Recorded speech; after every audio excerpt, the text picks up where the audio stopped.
Mas quem já está conosco aí, bacana, sejam todos bem-vindos mais uma vez, né? Mais um encontro do nosso comitê virtual, agora em periodicidade quinzenal. E hoje é um encontro bastante especial, porque após nós termos realizado até aqui 8 encontros, todos com os temas correlatos, né, à crise sanitária e econômica que o mundo vive hoje, agora nós vamos falar sobre a retomada das atividades, né? E a grande pergunta quando se trata dessa questão, pelo menos a gente que tem conversado aí com empresários e especialistas e tudo mais, a grande pergunta é o quanto as empresas estão e precisam estar, né, preparadas para essa retomada.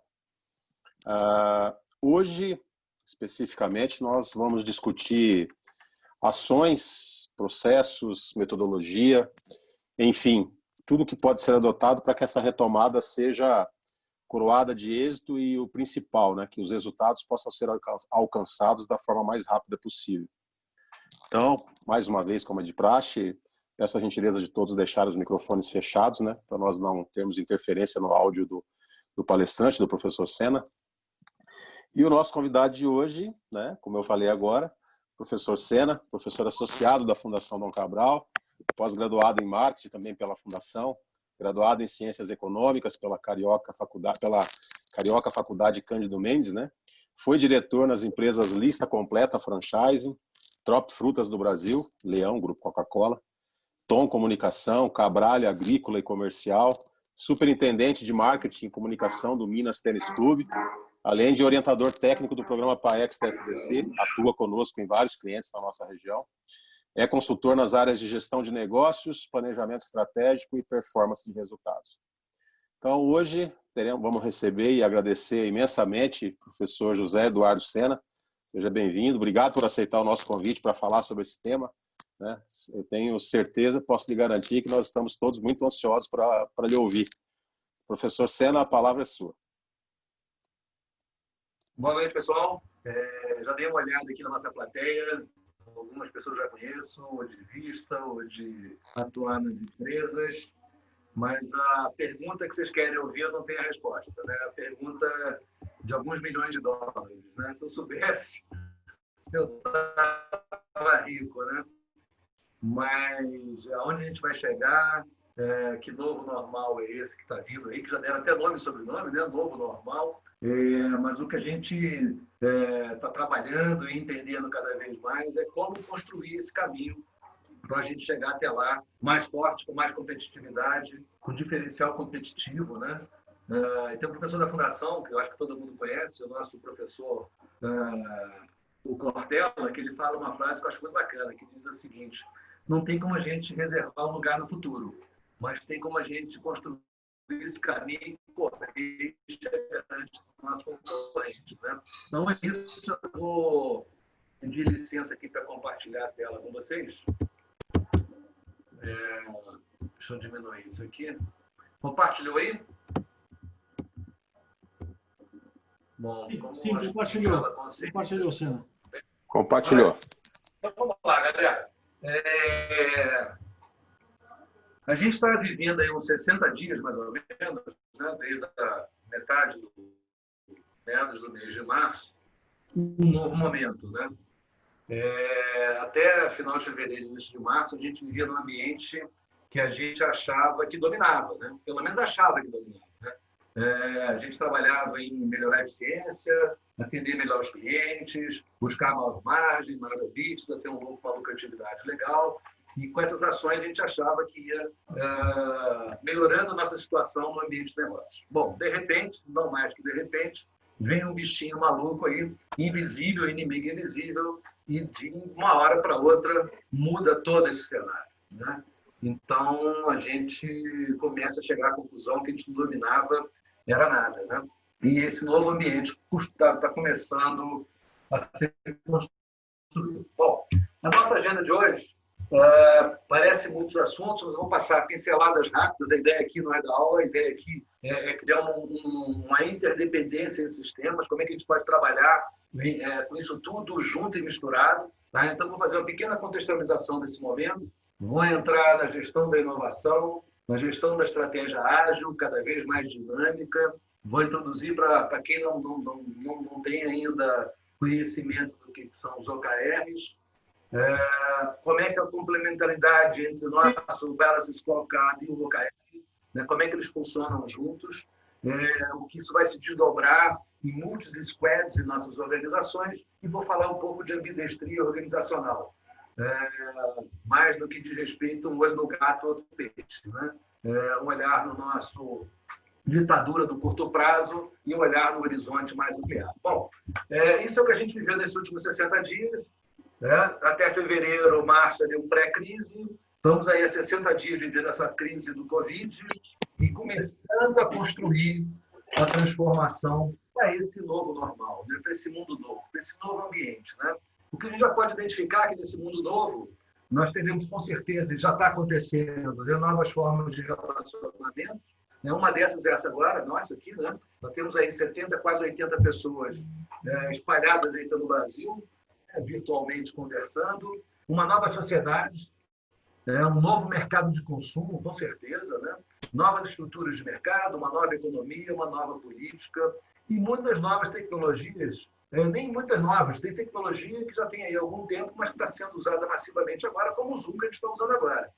Já estava disponível no mercado há algum tempo, mas agora é ferramenta primordial na nossa gestão, né? A gente fala com o cliente, com o fornecedor, com o amigo, com família, com quem possa, por intermédio de Zoom e seus concorrentes que tem no mercado, né? Então, gente, pode ser que alguma dessas telas vocês já tenham visto, algumas pessoas já tenham apresentado para vocês, mas é só para a gente poder botar todo mundo na mesma página, tá? Então, aqui, essa curvinha azul era o que o Brasil estava começando no início do ano, já numa taxa de crescimento, já com a previsão de 2,30 de PIB esse ano. Então, o mercado era aquilo que eu falei, a gente achava que dominava o ambiente, e, de repente, entrou o Covid. Chegou o bichinho invisível, maluco, e teve um choque de demanda violento, né? Umas empresas foram mais no fim do poço, outras nem tanto, outras estão aí com um movimento quase que normal, mas teve um choque de demanda para todo mundo. E no primeiro momento, a gente começou a entender a crise, né? Começamos a fazer gestão da crise.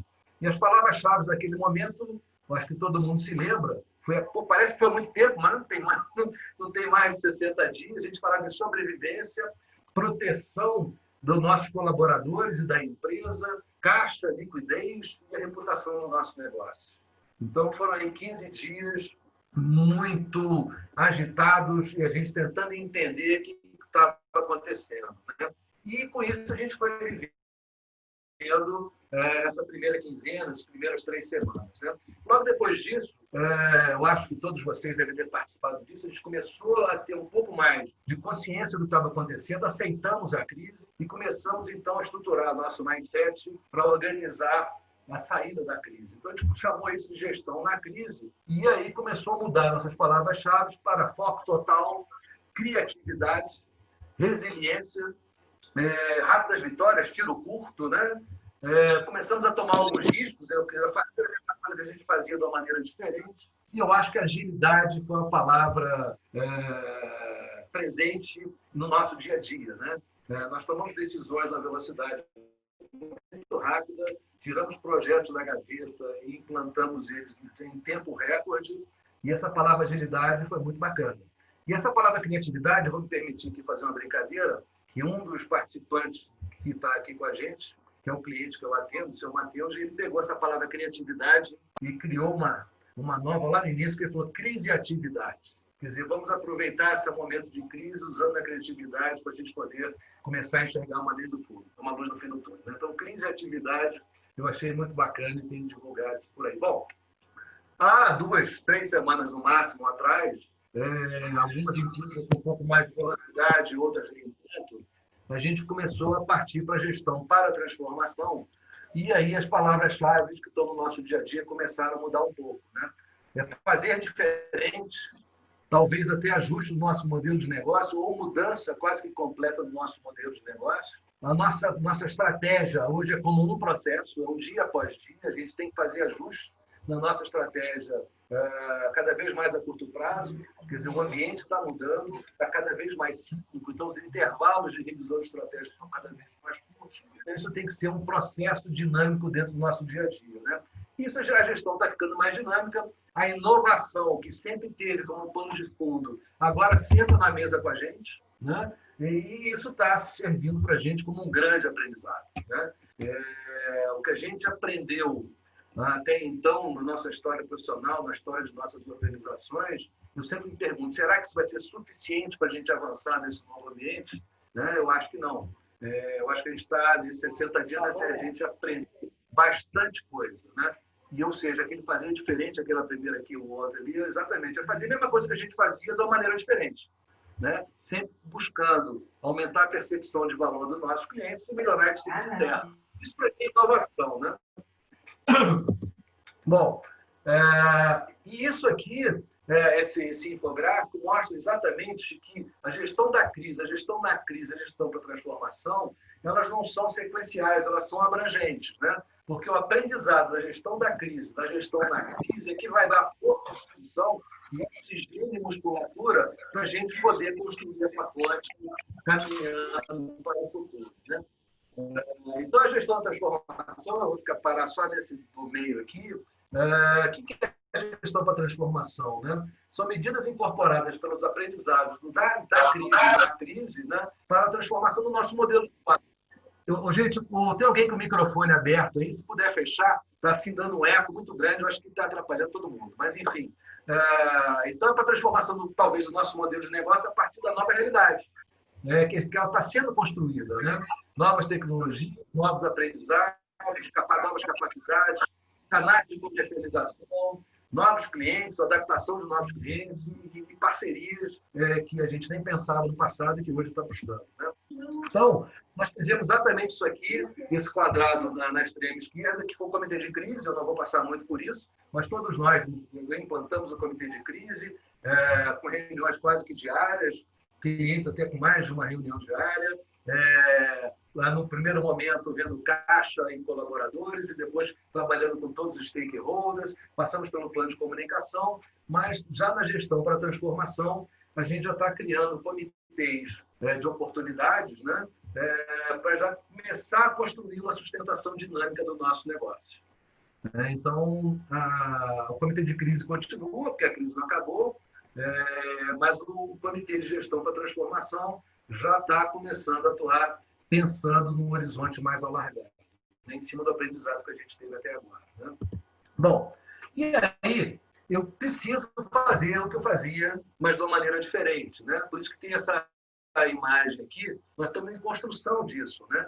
Nós estamos num aprendizado novo, né? Então, a gestão para a transformação passa categoricamente pela gestão da inovação, né? E aí, vocês vão me permitir eu trazer um pouquinho de uma visão de marketing, que cada vez mais, já era assim, para muitos segmentos, para muitos negócios, mas agora acho que é fundamental entender cada vez mais o cliente final, né? Cada vez mais a mudança de comportamento do nosso cliente final. Eu costumo dizer que empresas que vendem para ponto de venda, que encaram isso como cliente, não é. Isso é canal. O cliente é o cliente do meu cliente, é o consumidor final, é quem consome efetivamente nosso produto ou serviço lá na frente, né?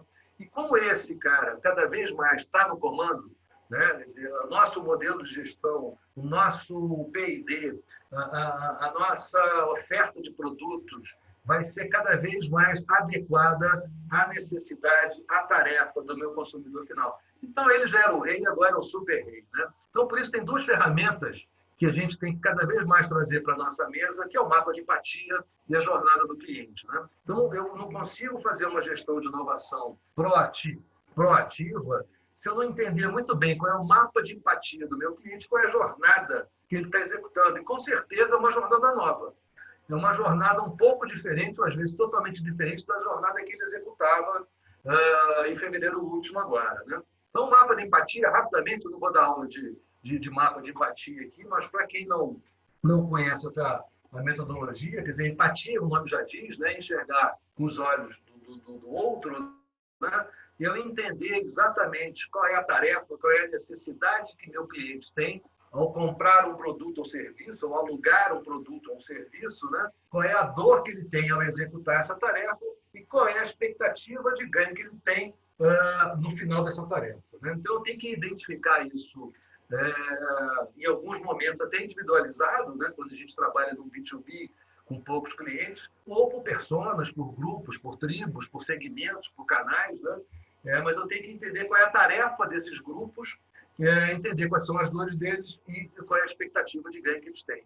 Eu, com esse domínio dessas informações, eu começo a construir as minhas soluções, os analgésicos que vão fazer frente à dor que ele está sentindo e vou criar geradores de ganho para aumentar a satisfação do cliente, né? Então, isso hoje é fundamental, né? Já era e agora, cara, isso não temos como abrir mão disso, né? E a jornada do cliente é saber onde é que ele está, em que momento ele está tendo contato com o nosso cliente, com o nosso produto ou serviço, até antes de nos conhecer. Eu tenho que mapear muito bem essa jornada e entender qual é a tarefa dele em cada jornada, qual é a dor dele em cada jornada, e eu tenho que estar presente em cada elo da jornada dele da melhor maneira possível, sem criar nenhum ruído. Porque se nessa jornada eu passar com nota 10, em cada elo da jornada, esse cara se transforma lá na frente como um grande advogado da nossa marca, né? Bom, partindo disso aqui, na gestão de inovação, eu vou trazer aqui para vocês o raciocínio do design thinking, né? Que com isso eu tenho a ideia, começo a ter uma ideia de uma solução, do que a gente chama de ideação, depois da ideação passa para a prototipação, quer dizer, eu idealizei, começo a realizar, e quando eu falo prototipação, é realmente fazer um protótipo do produto, construir o produto, né? E depois eu vou viabilizar esse produto ou até validar, né?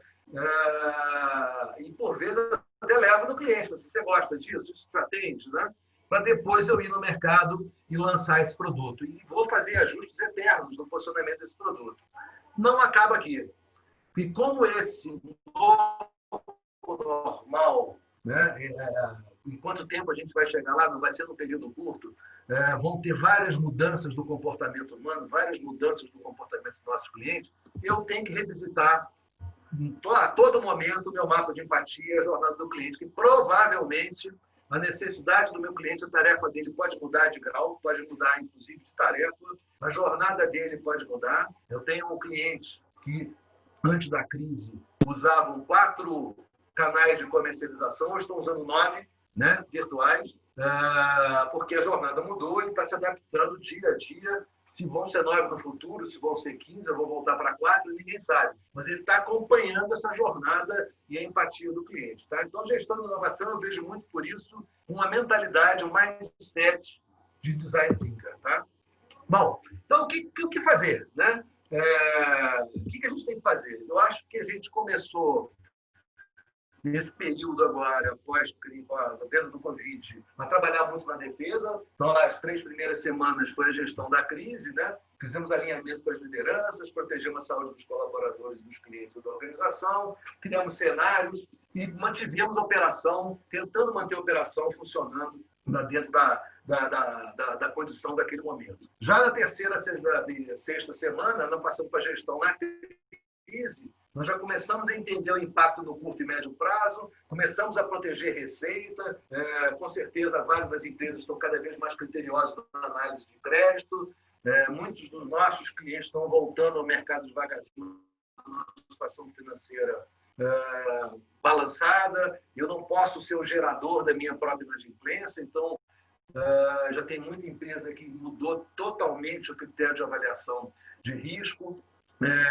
Redefinimos o orçamento, né? Tem muito cliente que já voltou, muita empresa que já voltou ao orçamento base zero, começando de novo, esqueceu o que era, está fazendo novo, o cenário é outro, é tudo novo, né? Pensando em sempre buscar liquidez e preservar o caixa. Né? Estabilizamos a operação com fornecimento, a fábrica, vendas, etc. Bom, agora, isso nada acabou, nós estamos fazendo, mas o que a gente tem que fazer agora é monitorar os cenários, continuar monitorando os cenários, e já conseguindo fazer os ajustes, porque o cenário está em plena mutação. Né? Promovendo ajustes no orçamento, porque mesmo a gente tenha feito o orçamento quase zero no mês passado, pode ser que eu tenha que revisitar daqui a 2 meses, que a condição do mercado pode melhorar ou piorar. Né? E trazendo a sua operação para o novo normal, e eu boto 18 meses aqui, mas pode ser 12, pode ser 24, a gente não sabe. Né? Tem segmentos que vão se recuperar muito mais rápido, tem outros que vão demorar muito. Né? Antes da nossa conversa aqui no bate-papo do Esquenta, aqui, estava falando das companhias aéreas, né? Então, 18 acho que vai ser pouco, né? Bom, então nós tivemos esse approach de defesa, mas nós temos que ter um approach de ataque, né? O que é esse approach de ataque, né? Você vê que isso começou ali entre a terceira e sexta semana para algumas organizações que já entenderam essa nova economia e já tentando buscar ou entender oportunidades, né, que possam vir a aparecer. E todo mundo já sabe, isso não é novidade para ninguém, mas em momentos de crise costumam aparecer inúmeras oportunidades, né? Começamos a desenvolver uma estratégia para superar os concorrentes, quer dizer, sair na frente, entender melhor o ambiente, para a gente buscar uma maior participação, reposicionar nosso produto, ganhar mais competitividade e talvez ter um diferencial competitivo, né?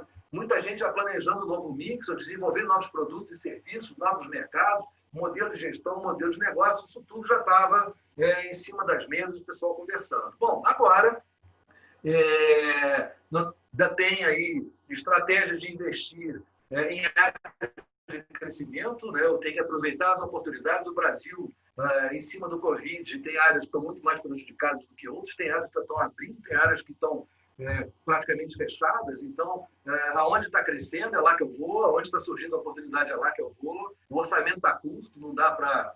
Cobertura é curto, não dá para investir em todos os lugares, então vamos aonde tem crescimento, né? Já tem muita conversa de desenvolvimento de projetos de fusões e aquisições, é uma oportunidade de ter fusões ou aquisição de empresas. Tem muita gente que não vai conseguir sair desse momento fortalecido, né? Então, pode ser uma oportunidade de fazer uma fusão ou aquisição, focar no portfólio ajustado que a gente estava conversando até pouco tempo atrás e desenvolvendo novos produtos e lançando no mercado, né? E aí, essa é uma estrutura de iniciativas de crescimento que a gente tem que avaliar no dia a dia, né? Avaliamos os impactos nas nossas reuniões de crise, né? Monitorando esse impacto com os clientes, com o mercado, com a categoria dos nossos produtos, né? Cenários de médio e longo prazo. Começamos a desenvolver uma estratégia de crescimento, como eu posso crescer, aonde eu posso crescer, que tipo de novo segmento eu posso entrar, quais são as oportunidades que estão me rodeando, né? Giramos o nosso portfólio, tiramos produto de linha, colocamos outro, reposicionamos, né? Tem muitas categorias aí que o ticket médio já está diminuindo, está tendo mudança de categoria, produtos premium estão deixando estão perdendo participação contra produtos de baixo ticket, né? O consumidor está sensível a isso, né? Partimos para o ataque, começamos a desenvolver oportunidades no nosso pipeline, seja oportunidades no mercado que a gente trabalha, com os próprios clientes nossos, que tipo de serviço, que tipo de vantagem eu posso trazer para o meu cliente para poder tentar fidelizá-lo cada vez mais, desenvolvendo no curto prazo essas oportunidades, desenvolvendo roadmap para fusões e aquisições, mas agora, cara, nós temos que fazer acontecer, né? Nós temos que colocar em prática, né? Ideias são muito bonitas, mas execução é tudo, né? Então, nós temos que trabalhar agora em função dessa mudança constante do ambiente, nós temos que trabalhar com sprints, temos que trabalhar com leapfrog, né? Temos que trabalhar com esses saltos curtos, já que alavanca o nosso resultado, né? Então, eu tenho que ter reuniões semanais de acompanhamento, porque o ambiente está mudando, eu tenho que ter metas, inclusive, semanais em todos os departamentos da empresa, eu tenho que medir isso diariamente para poder fazer ajustes do que eu aprendi na semana anterior, o que eu não consegui fazer, eu posso fazer para a semana seguinte, né? É uma oportunidade de lançar uma nova proposta modelo de negócio. Isso que eu vou falar para vocês daqui a pouco, em termos de estratégia ágil. É um novo modelo, é uma mudança de mindset, é uma mudança de cultura, nós vamos ver já.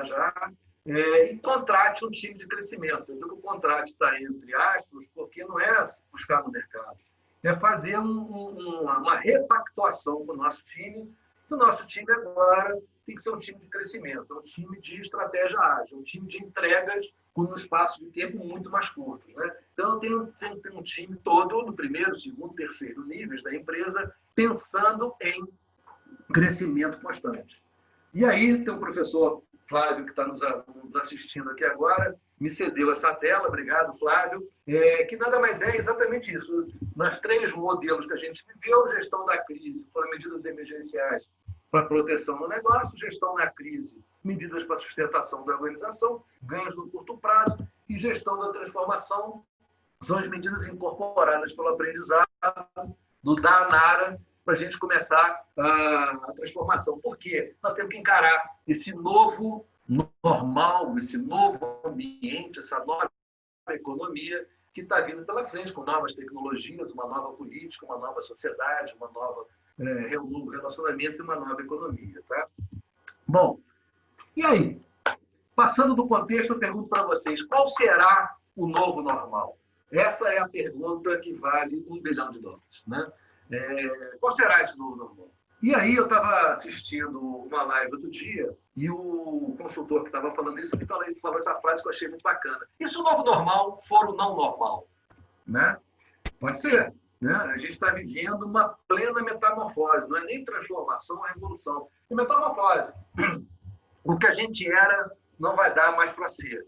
Né? Então ele usou a metáfora da lagarta e da borboleta, né? Que é uma coisa só, que por um processo de metamorfose, para a lagarta é morte, para a borboleta é vida. Né? Eu não posso continuar sendo a lagarta, eu tenho que ser borboleta. Né? Então, nós estamos exatamente nesse processo de metamorfose. Então, a gente não sabe qual será o novo normal. A gente só tem assim, uma boa sinalização que ele vai ser rápido e ele vai ser ágil. Então, nossas empresas, nossas organizações, nosso time, ele tem que ser cada vez mais rápido e ágil. Tá? E ágil e rápido não é ter pressa, não é fazer de qualquer maneira. Né? Essa agilidade, ela tem um conceito interessante por trás, que é o seguinte, né? A agilidade é ter um fluxo de informações que traga segurança ao processo decisório frente aos novos desafios. Então, aqui eu trago pela primeira vez, e vou trazer outras vezes para frente, a necessidade do fluxo de informações, dados, informações. Trabalhar no feeling não dá mais. Né? Trabalhar na eu acho que vai, não dá mais. A gente tem que ter cada vez mais dados, cada vez mais informação. E não basta só as informações do nosso PI. Elas ajudam, mas elas são de retrovisor. Eu tenho que ter informações do ambiente, eu tenho que ter vigias do ambiente que me tragam informações dos fornecedores, do meu cliente, do ambiente, de novos negócios, novos produtos, etc. E tal. Tudo que está acontecendo nesse momento de metamorfose, eu tenho que ter essas informações que os meus vigias vão trazer para ajudar no nosso processo decisório. Então, o que a gente quer é embarcar mais robustez no processo estratégico, que vai ser mais dinâmico e contínuo, como um processo. Né? Bom, não podemos perder esse bonde da história. Está tudo mudando e quem for mais rápido, mais ágil, entendendo melhor a condição desse ambiente, né? Se adaptando mais rápido, com mais agilidade nesse novo ambiente, vai ter uma condição de sobrevivência acima dos nossos concorrentes. Né? Então, isso tudo é muito bacana falar, mas se a gente não tiver um time engajado, um grupo de colaboradores que também participem disso, não adianta o presidente, o CEO, o diretor-geral da empresa querer isso se o time não está entendendo esse momento, entendendo o que está por vir. Né? Então, eu tenho que verificar se as pessoas estão sabendo realmente o porquê desse desafio. Né? Então, se as pessoas não souberem o porquê do desafio, fica difícil. Se as pessoas não souberem qual é a estratégia, também vai ficar difícil. E se as pessoas não souberem seu papel dentro da estratégia, eu não vou conseguir avançar nesse novo ambiente normal. Né? Então, o time, se não tiver conhecimento do desafio, da estratégia, e o seu papel dela dentro da estratégia, ela não terá discernimento para analisar o ambiente que nos cerca e entender o que de mais relevante poderá ser usado no ajuste da estratégia. Então, você vê que é uma outra palavra que eu estou trazendo agora, um outro conceito, que é ajuste da estratégia. Né? Como o ambiente vai estar mudando, tem que ajustar na estratégia, principalmente a estratégia de curto prazo. Né? Bom, e aí, já entrando no assunto gestão da estratégia ágil ou dinâmica, vamos chamar assim, né? Nós todos já trabalhamos com BSC, o BLC Scorecard, naquelas 4 perspectivas já tão conhecidas da gente, né? A parte econômica financeira, mercado e imagem, que são nossos clientes, processos internos e tecnologia, e aprendizado e crescimento. Né?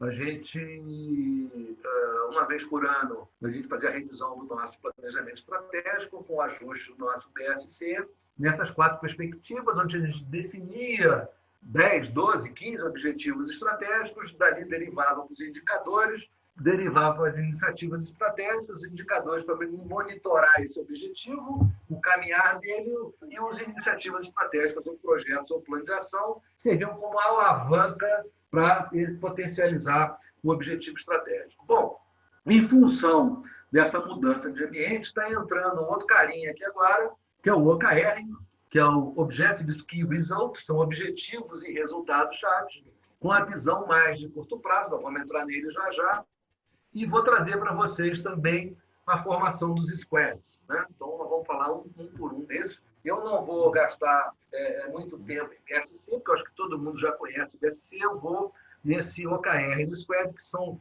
para muitos, pode ser que seja novidade. Né? Então, o que é o Objectives Key Results? Né? Objetivos e resultados-chave, né? São uma estrutura para definir e acompanhar os objetivos e seus impactos.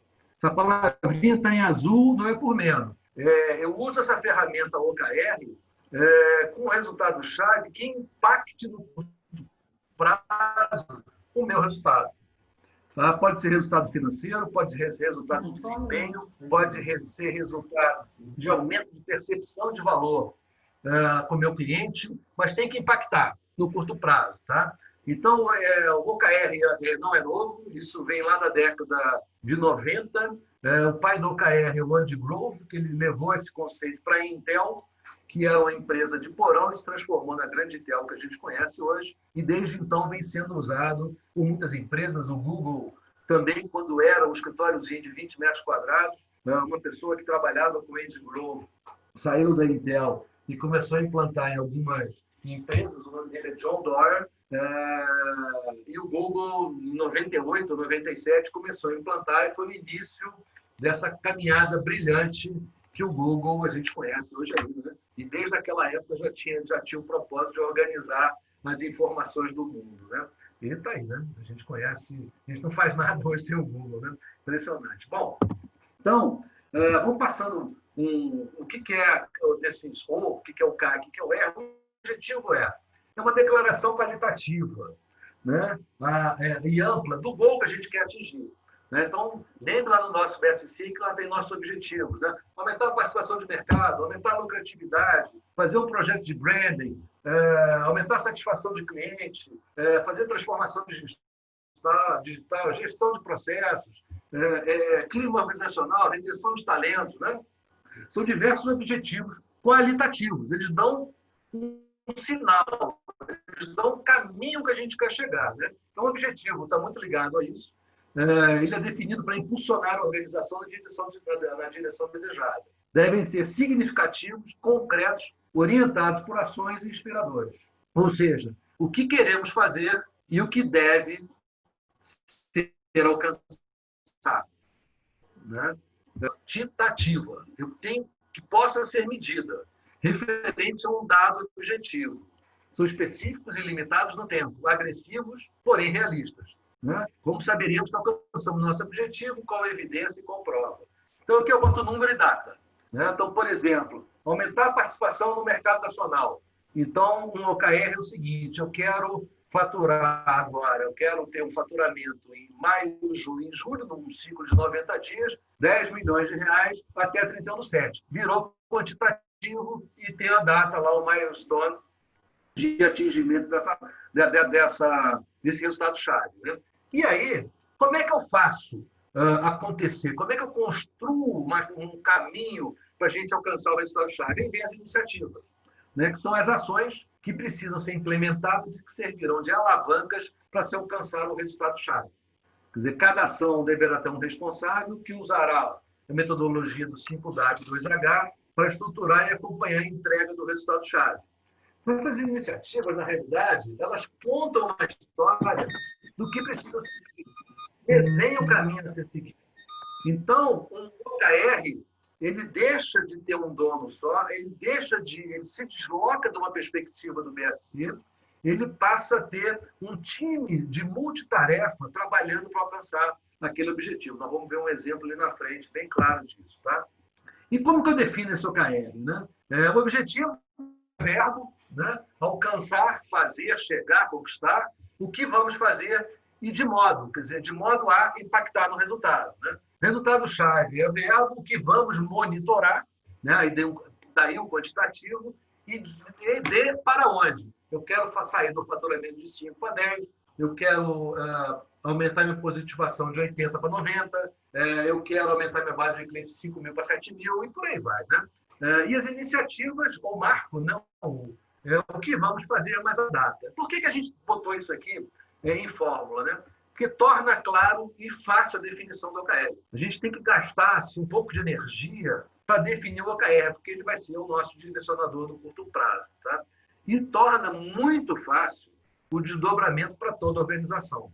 Isso vai sair do nosso GDE, do nosso Grupo de Desenvolvimento Estratégico, e vai ser desdobrado para diversos níveis da empresa, criando novos OKRs táticos. Né? Vou mostrar isso ali na frente. Tá?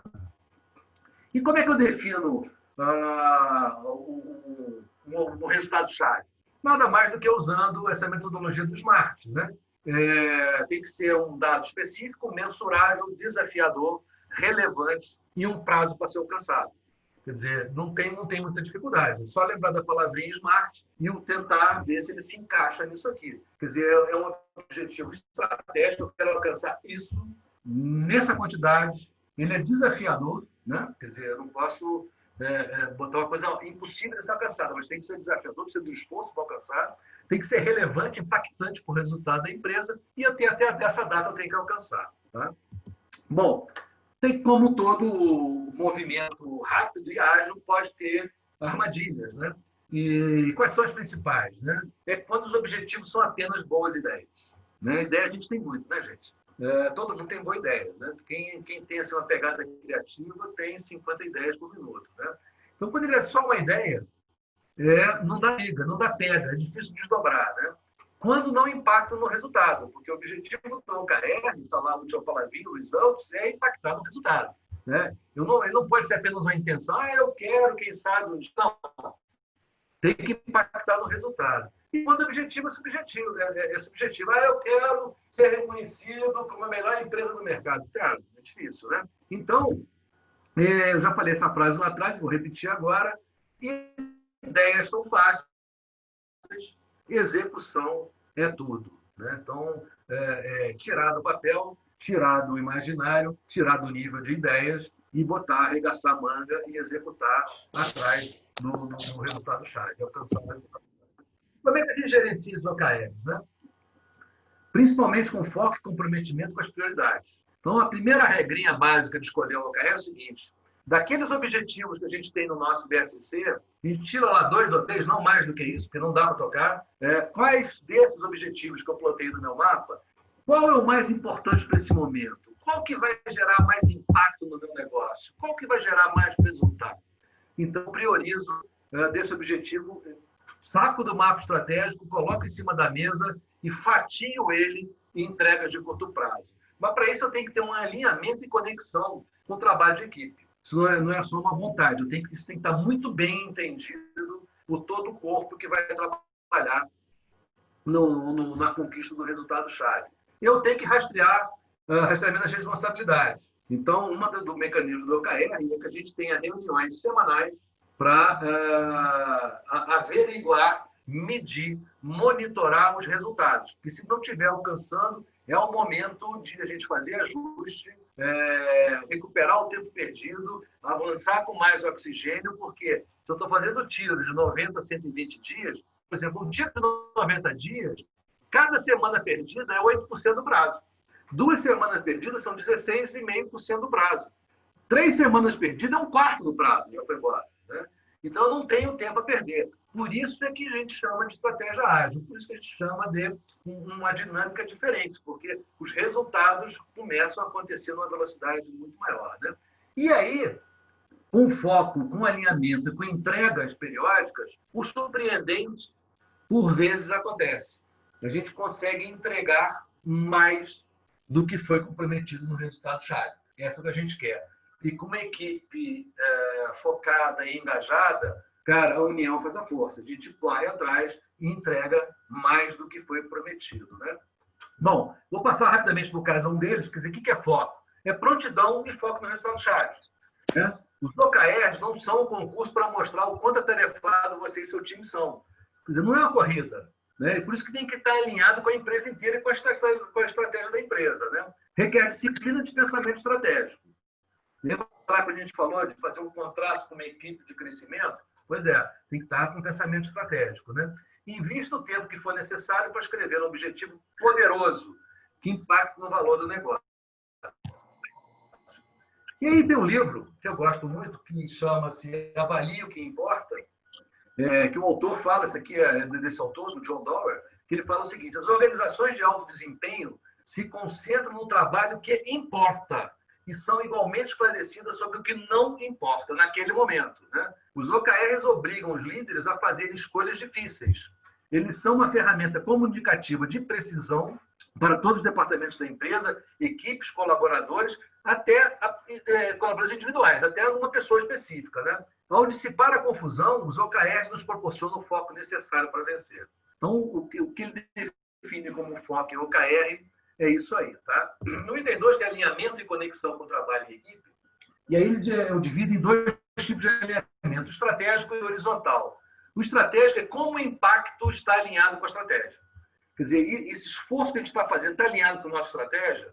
Estão se conversando? Existe conexão? Existe um encaixe? Né? E horizontal é como estamos alinhados com os outros times. Né? Como a gente viu anteriormente, isso não é um concurso de equipe, eu tenho que estar alinhado com todos os times. Né? Então, comece reescrevendo um bom objetivo, identificando o impacto. Primordial. Daí eu consigo desenhar meu resultado-chave. Crie resultados-chave, defina como medir o impacto do negócio e pode-se descrever qual será o impacto de valor para o cliente, que é legal também. Mantenha a conversa com outros times, dividindo entendimentos, dependências e responsabilidades. O autor fala o seguinte: com a transparência dos OKRs, os objetivos de todos, desde o CEO, são abertamente compartilhados. Os indivíduos vinculam seus objetivos ao esquema geral da empresa. Identificam dependências entre eles e coordenam com outras equipes. Você vê que vai se criando um engajamento com foco num objetivo pré-determinado. Né? Ao conectar cada colaborador com o sucesso da organização, o alinhamento de cima para baixo traz significado ao trabalho. Ao aprofundar o senso de propriedade das pessoas, os OKRs de baixo para cima fomentam o engajamento e inovação. Cara, é fantástico isso. Porque a gente define o objetivo e o resultado-chave no GDE, nesse núcleo da empresa, nesse nível 1 da empresa, e é o momento que eu vou desdobrando isso para as equipes de baixo, eu vou desdobrando o resultado-chave, cada um com sua micro-responsabilidade, e o resultado vem de baixo para cima. Ou seja, o somatório dos resultados dos níveis inferiores vão fazer a construção do resultado-chave macro da empresa. Né? Isso gera, então, o famoso engajamento que eu tenho falado por aí. Né? O 3 é o rastreamento das responsabilidades, que é a prestação de contas. Né? Ou seja, o OKR sozinho não implementa a prestação de contas. Né? Eu preciso fazer uma retrospectiva. O que aconteceu, por que não aconteceu, o que aprendemos, para poder corrigir semanalmente o meu rumo. Né? E o autor fala, os OKRs são conduzidos por dados. De novo aqui, ó, os OKRs são conduzidos por dados. Eles são ativados por check-ins periódicos, semanais. Uma classificação objetiva e uma reavaliação contínua. Tudo feito em um espírito de responsabilidade e sem julgamento. Não estamos ali para ferrar ninguém. O que a gente pode fazer de melhor para tirar o atraso e avançar com mais musculatura. Né? Um resultado-chave em perigo, ou seja, não estou atingindo, a luz vermelha acende, olha, desse ritmo não vamos alcançar nosso resultado-chave, dispara ações para recuperá-lo, seja para revisitá-lo ou substituí-lo, se necessário. Né? Então, acho que está dando para perceber que virou, que é um negócio muito mais dinâmico. Né? E busca o surpreendente. Né? Foco e engajamento possibilita que os resultados-chave sejam ultrapassados. Né? Cria-se um time de crescimento. Né? E os OKRs nos motivam a fazer mais do que pensávamos ser possível. Ao testar nossos limites e garantir a liberdade de fracassar, vamos errar muito, né? Como é experimentação, como é coisa nova, vamos errar. E ali na frente a gente vai falar disso um pouco. E eles libertam nossas capacidades mais criativas e ambiciosas. Né? Então, esses 3 gráficos mostram. O primeiro da esquerda é uma tendência do nosso mercado hoje, né? Que a gente está analisando. A partir do momento que a gente entra com os OKRs muda um pouco a performance, você vê que ela começa a subir, e se eu tiro o OKR, a tendência é continuar como o primeiro gráfico da esquerda. Nada muda, né? Então, o OKR serve como uma alavanca de performance, uma alavanca no resultado, né? Impacta no resultado. Então, esse aqui é um exemplo fictício, inventado total, de um OKR. Então, eu vou explicar rapidamente para vocês. Essa primeira coluna aqui, que é o OKR, um ciclo de 90 dias, OKR 1, lá no nosso mapa estratégico estava lá, aumentar a lucratividade. Está lá. Estava com um objetivo estratégico para o ciclo de 2020, a gente precisava trabalhar para aumentar a lucratividade. Veio a crise, agora então que eu preciso aumentar essa lucratividade na marra, né? O que eu preciso fazer? Qual é o resultado-chave? Alcançaram a margem de contribuição de 39% e alcançaram o EBITDA de 17% até 31/7. Eu já botei aqui o impacto que vai dar, aumentando a EBITDA de 39, eu podia ter colocado aqui de 35 para 39, de 14 para 17, eu poderia ser mais claro, e botei a data 31/7. Bom, esse é meu resultado-chave. É isso que a empresa tem que buscar até 31/7. Quais são as iniciativas? Por exemplo, cortar o custo de aquisição de clientes pela metade. Quem é o responsável por isso? O Paulo, que vai ter que criar um plano até 10/5. Eu fiz isso aqui dia 1º/5, tá? Então, o Paulo até 10/5 tem que entregar. Aumentar o ticket médio em 18%. Então, o Marcos, que é o diretor comercial, até dia 8/5 vai ter que criar um plano de como fazer isso. Aumentar a positivação em 35%, introdução de produtos de boa margem no mix básico, buscar um ciclo financeiro de 27 dias, provavelmente era maior. E aqui eu coloquei quem são os gestores que vão responsáveis por essas iniciativas, e eles vão começar a desdobrar usando o 5W2H com suas equipes do nível 2, 3 e 4, criando novos OKRs. Né? E eu posso criar um OKR, gente, individual. O meu vendedor lá na ponta, ele pode ter o OKR dele, porque parte disso aqui que vai ser desdobrado está na mão do cara lá. Né? O outro OKR, novos produtos. Então, antecipar o lançamento da solução em nuvem com lançamento até 31/7, por exemplo. Né? Refazer o cronograma de lançamento, preparar o mini produto viável até 31/5, validação e ajuste até 15/6, campanha de lançamento até 20/6 e plano GTM, Growth Market, até 20/6. Né? E aqui estão as pessoas. Ou seja, são 2 OKRs, mas aqui vocês veem que o Marcos está nos 2. Quer dizer, então aqui eu criei, nesse OKR1, um grupo multidisciplinar, multitarefa para tocar esse OKR, e aqui um outro grupo, mas o Marcos nos 2. Né? O Marcos pode estar em 3, pode estar em 4 e por aí vai. Tá? Então, esse é um exemplo de OKR, bem simplesinho, tá? Só para vocês terem ideia de como isso é construído. Aqui está o 5W2H. Para quem não domina a ferramenta, o que fazer, por que fazer, quem vai fazer, quanto vai custar, como vou entregar, quando eu vou entregar, e por aí vai. Tá? Então, a ferramentazinha só, em cima disso, ele cria o plano de ação dele desdobrando para baixo. Tá? Então, aí você pode me perguntar assim, e o BSC, cadê ele? Né? Um substitui o outro, um apaga o outro, como é que funciona essa brincadeira? Né? Então, aqui, 2 coisas que vale a pena a gente lembrar. O BSC, Balance Scorecard, implica em configurar objetivos estratégicos que serão medidos por indicadores e alavancados por iniciativas estratégicas. Isso é o que está por trás do BSC. O que está por trás do OKR? É a mesma coisa, só que inclui resultados-chave, quantitativos no curto prazo. Então, eles são complementares, e aqui já dá para ver que o OKR é uma alavanca para a gente entregar no ciclo anual do nosso objetivo estratégico. Né? Que não acho que nem vai ser mais anual, né? Não dá mais para fazer um ciclo anual. Né? Mas, enfim, isso é outro assunto. Então, isso é uma boa complementação, né? Porque ela é a diferença. No BSC, a gente navega por 4 perspectivas, né? O econômico financeiro, mercado e imagem, processo interno e tecnologia e patrimônio humano. Na maioria dos casos, os objetivos estratégicos do BSC são acompanhados somente pelo pequeno grupo do GDR, né, que é o Grupo de Desenvolvimento Estratégico.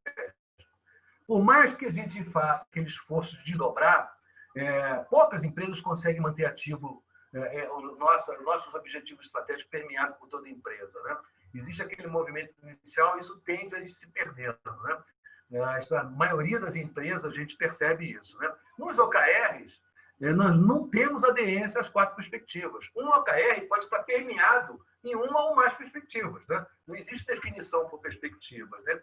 Então, o desafio em cada ciclo de 90, 120 dias, torna mais dinâmico todo o processo. O que de mais importante, o que vai mais impactar no resultado dos próximos 90 dias e que será o foco do time para alcançar o resultado-chave? Então, eles são extremamente complementares. Um alavanca o outro. Esse aqui dá a perspectiva de horizonte ampliado, dá o caminho, e esse aqui potencializa as entregas para a gente chegar naquele caminho. Tá? E como combinar, né, o BSC e o OKR? Né? Então, a gente sabe, né, acho que isso é claro para todo mundo, que no topo da empresa, a gente sabe que o BSC é um conceito que nos leva a um mapa estratégico, né, onde a estratégia da empresa, nas 4 perspectivas, conta uma história de como a alta gestão quer construir um caminho para os próximos anos. Né? Mas para baixo, aí estou falando dos outros níveis, o impacto tende a ser minimizado por falta de um desdobramento estruturado da estratégia. Já com o OKR, a gente introduz agilidade e damos a todos a chance de compreender que não há uma camisa de força para se criar objetivos e resultados-chave nas 4 perspectivas. Apenas temos que definir o que é mais importante nesse momento para alcançar o resultado que sirva como alavanca para o nosso objetivo e que impacte lá no resultado. Portanto, o BSC e o OKR funcionam muito bem juntos. Né? Eles são complementares e são impulsionadores de resultado. Bom, e aí, eu estou trazendo esse conceito novo, que eu acho que isso aqui eu acho sensacional. Eu não sei quem já conhece o conceito de squad. Né? O squad é um esquadrão, um pelotão. Né? Quem gosta de filme de guerra já viu muito isso. Sai um capitão, sai um sargento, né? Com 5 ou 6 soldados para fazer uma missão. Né? Tomar aquela ponte, destruir a ponte. Né? A gente vê muito esse filme da Segunda Guerra Mundial. Então, é mais ou menos esse conceito. Né? Ou seja, dividir a equipe da empresa em pequenos times multidisciplinares. Cada time terá como missão resolver um problema, um projeto, desenvolver um produto, tendo autonomia para tomar as decisões e definir prioridades, desde que estejam alinhados ao objetivo estratégico da empresa. Portanto, a partir de um problema, precisaremos estruturar uma solução que impacte no curto prazo o resultado da empresa. Então, o squad é exatamente isso. Esse grupo recebe o problema, tem que construir a solução. Olha onde que uma coisa está muito ligada na outra. Lembra esse exemplo que eu acabei de mostrar atrás? Isso aqui nada mais é do que o squad 1, isso aqui nada mais é do que o squad 2. Então, um OKR, eu posso usar essa denominação desse grupo multidisciplinar como um squad. Né? Então, aqui eu tenho 2 objetivos, 2 OKRs, 2 squads. E aí, a mágica começa a acontecer. Eu começo a desdobrar isso para os níveis da empresa. Então, aqui eu estou falando de nível 1, aqui eu estou falando de nível 2, aqui eu estou falando de nível 3. Então, um OKR, nesse exemplo aqui, né, esse aqui é ilustrativo, né, um OKR acaba se transformando em 9 OKRs. Ou seja, o somatório das entregas desses OKRs do nível 3, do nível 2, que vão entregar o resultado do nível 1 que está lá no objetivo estratégico, aqui no resultado-chave, que é esse aqui. Então, aí, se puder estar começando a entender que a coisa vai se cascateando para baixo. É claro que a gente, quando entra com essa metodologia na empresa, a gente trabalha no nível 1, por enquanto, né? E faz um ciclo e começa a desdobrar isso. Isso é um aprendizado. Não dá para fazer isso assim, ó, a partir de segunda-feira vamos tocar, não tocamos. Então, isso é um aprendizado que a gente vai adquirindo num curto espaço de tempo, né, gente? Isso tem que ser rápido também. Né? Se daqui a 2 anos eu estou no nível 3. Não, já era, já perdemos várias oportunidades. Né? Então, o OKR está, assim, né, muito ligado ao squad. Então, no futuro próximo, você imagina assim, fecha os olhos e imagina a sua empresa cheio de squads trabalhando entre eles, todos voltados para aqueles objetivos de curto prazo, sem esquecer o nosso horizonte ampliado, que está lá todo mapeado no nosso BSC. Né? Então, a gestão estratégica e dinâmica nada mais é do que um somatório do BSC, um somatório do OKR desdobrado em squads. Né? Bom, até aí muito bonito. Né? E como é que eu faço isso? Né? Como é que eu mudo? Como é que eu faço introduzir isso na empresa? Né? E aí, eu trago um conceito último, gente, que é a ambidestria organizacional. Né? É como eu não abrir mão da minha eficiência, que é meu motor 1 hoje, mas já usando um pouco de criatividade, quer dizer, de inovação, de fazer diferente. Né? Eu não posso mudar minha empresa 100% do dia para a noite, porque ela está funcionando, está gerando resultado, ela está funcionando, tem um monte de funcionário, tem uma responsabilidade social, etc. Tal, né? Então, eu tenho que começar a construir um equilíbrio entre as iniciativas de inovação e de negócios já estabelecidos.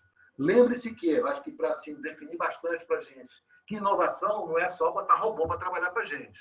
Inovação, assim, bem num contexto bem tranquilo, é fazer diferente do que a gente fazia, desde que aumente a percepção de valor do nosso cliente e a eficiência interna. Se precisar usar robô, lindo. Se eu precisar usar ferramentas tecnológicas, lindo. Mas tem muita coisa que é mudança de processo, que é mudança de postura, que é mudança de approach. Isso tudo é inovação, né? Envolve também ter a habilidade de enxergar tendências. Lembra dos vigias? Eu tenho que estar observando tendências futuras, né? Além de influenciar o time em direção a metas e objetivos. Então, eu tenho que estar com o olho no curto prazo, né? Que é a nossa ditadura do curto prazo, metas e indicadores, etc. Tudo correndo, mas com o olho no horizonte um pouco mais ampliado para tentar enxergar tendências, né? E aí tem esse conceito do exploit e exploring, fazendo uma tradução portuguesada aqui, explotação e exploração, né? O que é explotação? Aprendizado obtido por meio da implementação, execução e refinamento do conhecimento existente. Deixa eu fazer um parênteses aqui rápido. Todos nós trabalhamos já há alguns anos em cima de processos, né? Processos bem estabelecidos, né? Processo, quando foi criada essa metodologia de processo no passado, por que o processo ficou tão importante? Porque o processo dava uma confiabilidade para o gestor de que, fazendo dessa maneira, com certeza vai dar certo, né? E o máximo que a gente fazia é fazer melhorias incrementais nesse processo. A gente ia plotando melhorias incrementais em cima do aprendizado, mas o processo continuava o mesmo, né? Só hoje não basta. Eu tenho que ter um pouco de exploração. O que é exploração? Um aprendizado obtido por meio de experimentação, flexibilidade, descoberta e inovação. Ou seja, esse processo que eu tenho, de vez em quando, eu tenho que dar uma fugida dele para fazer uma exploração, para ver se existe uma outra maneira de fazer diferente, que aumente a percepção de valor do meu cliente, aumente a eficiência interna, né? E eu posso fazer errado. Por isso são explorações rápidas, que se eu der errado, eu tenho tempo de corrigir e manter o meu processo. Então, a explotação e a exploração, elas têm que andar juntas, né? Porque só trabalhando em melhorias hoje incrementais nos processos já existentes não vai ser suficiente para a gente entender essa mudança do cenário que está vindo aí pela frente, né? Bom, e aí, a explotação e a exploração, eu posso pegar aqui num contexto conformista e num contexto evolucionário, né? Então, o contexto conformista são as empresas, organizações que trabalham muito em cima de processos, que capturam e fazem o reuso do conhecimento. Ou seja, a gente vai aprendendo no processo de vida da nossa empresa e vamos melhorando, fazendo melhorias incrementais. Já na evolucionária, do lado direito, eu trabalho por iniciativas, né? Muito simplificadas e integradas entre si. Então, estou toda hora experimentando alguma coisa, né? Na conformista, uma cultura orientada à estabilidade e escalabilidade, né? Eu fazendo dessa maneira, eu posso escalar, eu posso dobrar, triplicar, né? Porque o processo é o mesmo. O futuro é planejado com base no passado. A gente fez isso a vida inteira. Nossos orçamentos, que a gente faz todo ano, em bases em dados estatísticos do passado, na nossa vivência do passado, né?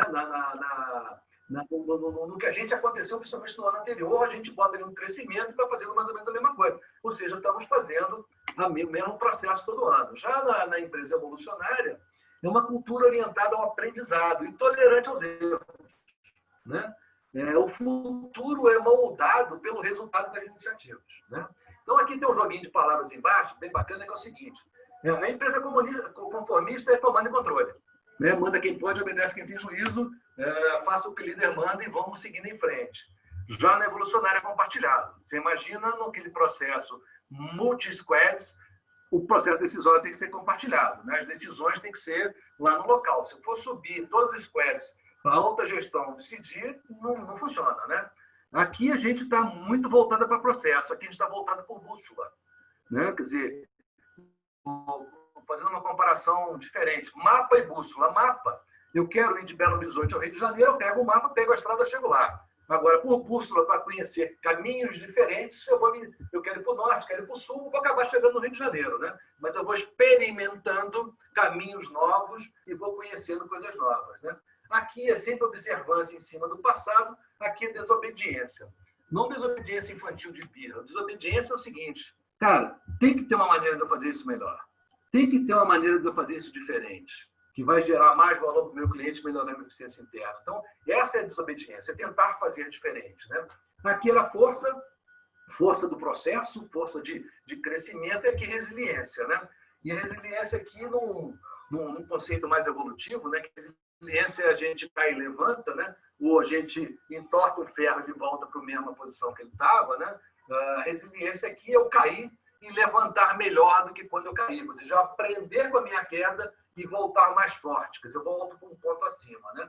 O empurrar, o puxar em vez de empurrar, o empurrar, assim, sendo bem simples. A gente criava um produto, botava um preço, botava preço de custo, botava a margem, botava no mercado, né? E o cliente comprava. Não tinha concorrência, não tinha uma oferta, não tinha produto substituto, é assim que funcionou durante muito tempo. Hoje não, hoje eu tenho que puxar a informação de fora. Eu tenho que puxar a tarefa do meu cliente, eu tenho que puxar a necessidade do meu cliente para aí sim eu construir de fora para dentro, né?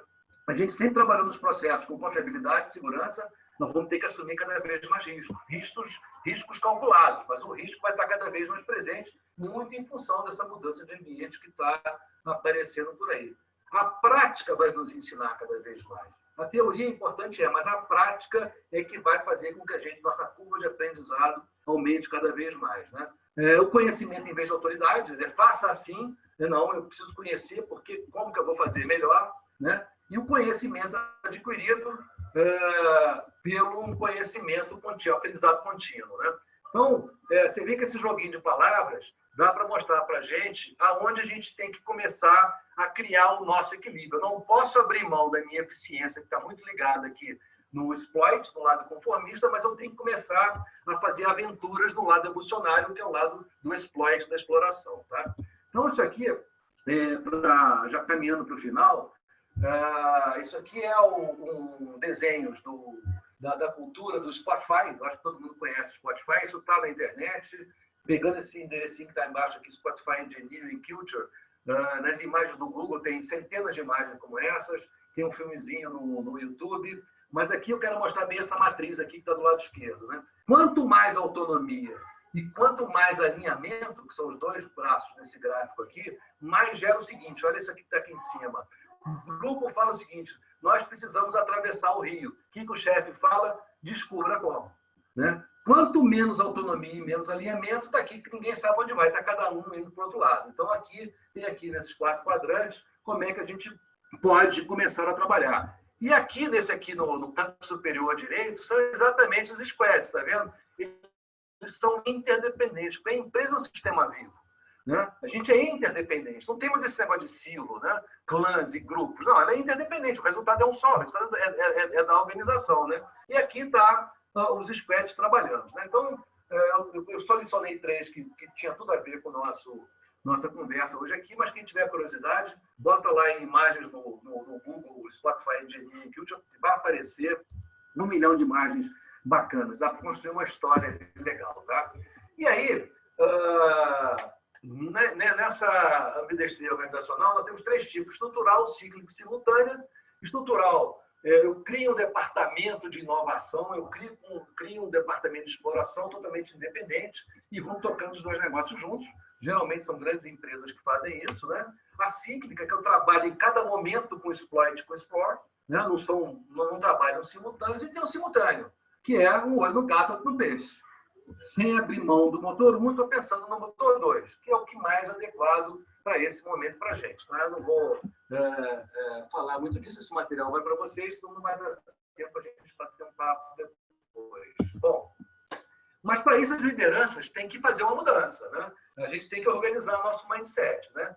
Então, o alinhamento de mindset é primordial. Ter uma priorização do que é mais importante no momento que impacta no resultado. O líder tem que ter uma presença muito forte, muito no sentido de remover obstáculos, porque em sprints de 90 dias, muitos obstáculos vão aparecer. E se eu não for rápido o suficiente para remover esse obstáculo, eu vou perdendo tempo. Lembra que eu falei que cada semana é 8% de um sprint de 90, né? Então, o líder está muito para remover os obstáculos, facilitar o facilitador do processo, foco no resultado-chave e ter flexibilidade. Mas flexibilidade no intuito de criar alternativas. Né? Não está dando certo o plano B. Rápido. Né? Então, eu já tenho que estar sempre com o plano B, C, D, mais ou menos desenhado na minha cabeça. E quais são as principais competências que a gente tem que cada vez mais embarcar no nosso time? Né? Eu tenho que fortalecer as lideranças, principalmente com mindset de design thinkers, que lembra lá? Ideação, prototipação, validação e coloca no mercado, entendendo a jornada do cliente, o mapa de empatia. Largar de vez o achismo e trabalhar cada vez mais com dados, com informação. Os squads e os OKRs facilitam tremendamente um pensamento sistêmico do negócio como um todo e do ambiente em que esse negócio está inserido. E a velocidade da inovação, que eu fazia diferente, tem que estar presente. Né? Então, agora, no final quase mesmo, eu vou fazer aqui umas 8 perguntinhas para você, não é para responder, mas a gente dormir com elas e pensar, que é o seguinte: o que a gente aprendeu nesses 60 dias? Né? Eu brinco com os clientes que eu atuo para fazer uma listinha, no papel de pão e lápis, escrever o que eu fiz de diferente nesses 60 dias e que teve resultado surpreendente, que eu não vou poder nunca mais abrir mão disso. Né? Então, o que a gente aprendeu nessa crise? Né? A gente está mais resiliente, estamos aguentando o tranco assim, com mais força, estamos mais ágeis, mais adaptáveis e elásticos. Né? O que eu preciso incorporar mais agilidade, ser mais adaptável e elástico para esse momento novo que está chegando? Né? Nós estamos mais digital, porque o nosso cliente está. Nós estamos mais digital, e aí isso é um meme que eu vi outro dia, eu achei bacana, que é: quem iniciou a transformação digital na sua empresa? Foi o CEO ou o Covid-19? Né? Muitos planos saíram na gaveta por causa do bichinho, né? O online fará cada vez mais parte da vida dos consumidores, do seu consumidor, né? No seu segmento que você atua. Esse online vai fazer parte? Nós estamos fazendo alguma coisa para participar dessa vida do consumidor nesse novo momento online dele, né? O contactless economy fará cada vez mais parte da vida dos consumidores. O que é isso? Telemedicina, reuniões online, home office, apps financeiros e de entregas, né? Facilidade, conveniência, sem sair de casa eu consigo tudo hoje. Eu já conseguia hoje, então consigo 1000 maravilhas, né? Será o início do fim dos unicórnios? Será o início dos camelos, né? Os unicórnios tinham um crescimento exponencial sem nunca dar resultado, fazendo IPO em cima de IPO, botando dinheiro no caixa. O resultado era secundário. Os camelos não. São empresas mais bem estruturadas que acabam virando empresas de bilhão. O camelo é aquele que passa muito tempo sem beber e sem comer, mas na hora que ele é exigido, ele atravessa o deserto correndo. Né? Então, será que é o momento que está mudando de unicórnio para camelo? Né? As regras do jogo de negócio continuarão as mesmas? Né? Esse ambiente vai ser o mesmo? As competências que eu tinha até fevereiro vão ser suficientes para encarar esse novo desafio? Né? As soluções tecnológicas serão intensificadas, né? Como fazemos negócio, como produzimos bens, como aprendemos, como trabalhamos, como nos divertimos. Né? Como é que vai ser esse mundo novo? Né? O comportamento humano vai mudar? Né? Ou já mudou? Né? Eu tenho que pensar nisso todo dia, porque está mudando, e numa velocidade gigantesca. Né? E aí, eu pergunto para vocês assim: isso faz sentido para você ou para a sua organização, essas perguntas, né? Essa mudança? Né? Eu estou inserido nessa mudança, o que eu preciso fazer e que tipo de atenção eu preciso mais? Né? E aí, para encerrar, agora para encerrar, não, a última tela, tá? Eu tenho 2 frasezinhas que eu sempre uso elas, e eu acho muito bacana, que é o seguinte: tem um consultor que na Segunda Guerra Mundial, ele foi para o Japão e foi um dos implementadores lá do Qualidade Total, que ele falava o seguinte: em Deus nós confiamos, nos outros só com base em dados. Ou seja, informação, informação, informação. Sem elas, a gente não vai conseguir ver mais. E a segunda frase, para encerrar, de um professor associado da Fundação, numa apresentação dele, eu vi essa frase, nossa, essa frase é show, que é a seguinte, que é o Zaidan, ele fala o seguinte: receita é ego, lucro é sonho, o que importa é o caixa. Então, essas 2 palavrinhas azul aí mostram dados, dados, dados, para entender a mudança no ambiente, e o caixa aqui representando a liquidez. Né? Vários de nós aqui nessa sala passamos aí por momentos de tensão pensando em como construir um colchão de liquidez para atravessar esse momento, né? Nunca foi tão importante pensar em liquidez, né? Nunca foi tão necessário construir um colchão de liquidez, né? Então, dados e liquidez são duas coisas que a gente não vai abrir mão nunca mais. E agora, para finalizar, tem mais uma palavrinha, que é obrigado. Eu, antes da pergunta, eu queria te pedir permissão, só para fazer um negócio aqui. Deixa eu diminuir aqui a apresentação, parar de compartilhar. Você é o dono da apresentação. Não tem que pedir permissão. Então tá. Eu queria chamar duas pessoas aqui para fazer o depoimento, tá? Um cliente e o outro professor, tá? Que eu acho que vai enriquecer muito esse contexto, né? Então, um é um cliente, é um gestor de um cliente que eu atuo, aí da J. Valério, e ele é o responsável pela implantação dessa estratégia ágil dentro da empresa, pelo menos está à frente disso. E eu queria chamar o João, ele é o gestor de controladoria lá da DJ Móveis, para falar um pouco da sua experiência nesses últimos 2 ou 3 semanas que a gente está falando desse assunto. Como é que foi para você? O que você sofreu nisso, que não foi pouco, né? E como é que está nessa reunião que a gente teve anteontem? Como é que já está a perspectiva disso? Conta para a gente aí, João, por favor. Boa noite a todos. Volta aí, tá? Tá ouvindo? O áudio está funcionando bem? Tá, beleza, vai lá. Boa noite. Primeiro quero agradecer o espaço, Ana, obrigado mesmo, tá? Então, assim, para dividir um pouco dessa experiência, está sendo uma novidade bem intensa para a gente aqui, né? Falar de OKR é falar de desafios de uma maneira bem diferente e de uma maneira muito ágil. De certa forma, a gente vivencia alguns problemas, né, até de uma maneira meio letárgica, né? Convive com alguns problemas e deixa eles passando, né? E deixa o tempo passar e amanhã eu resolvo, deixo para depois, como que vai ser? E o tempo vai passando. E num momento de crise como esse, a gente se depara realmente com a necessidade de se reinventar e se reinventar constantemente, até diariamente. São muitos desafios ao mesmo tempo. São muitas dificuldades, muitas coisas para trespassar, e a gente tem se apegado muito, né, ao conhecimento que vocês têm trazido para a gente, mas também a todos que estão aí tentando suportar esse momento tão difícil. Mas a gestão de OKR aqui para a gente tem trazido um resultado muito interessante, tá? Nós definimos aí alguns que o Senna já tem nos ajudado aí a cobrar bastante de uma maneira intensa. A gente tem apanhado um pouco para colocar em prática, mas definitivamente ele tem trazido um resultado interessante, tá? Eu vou citar aqui, por exemplo, um deles que é a nossa questão de giro de estoque, né?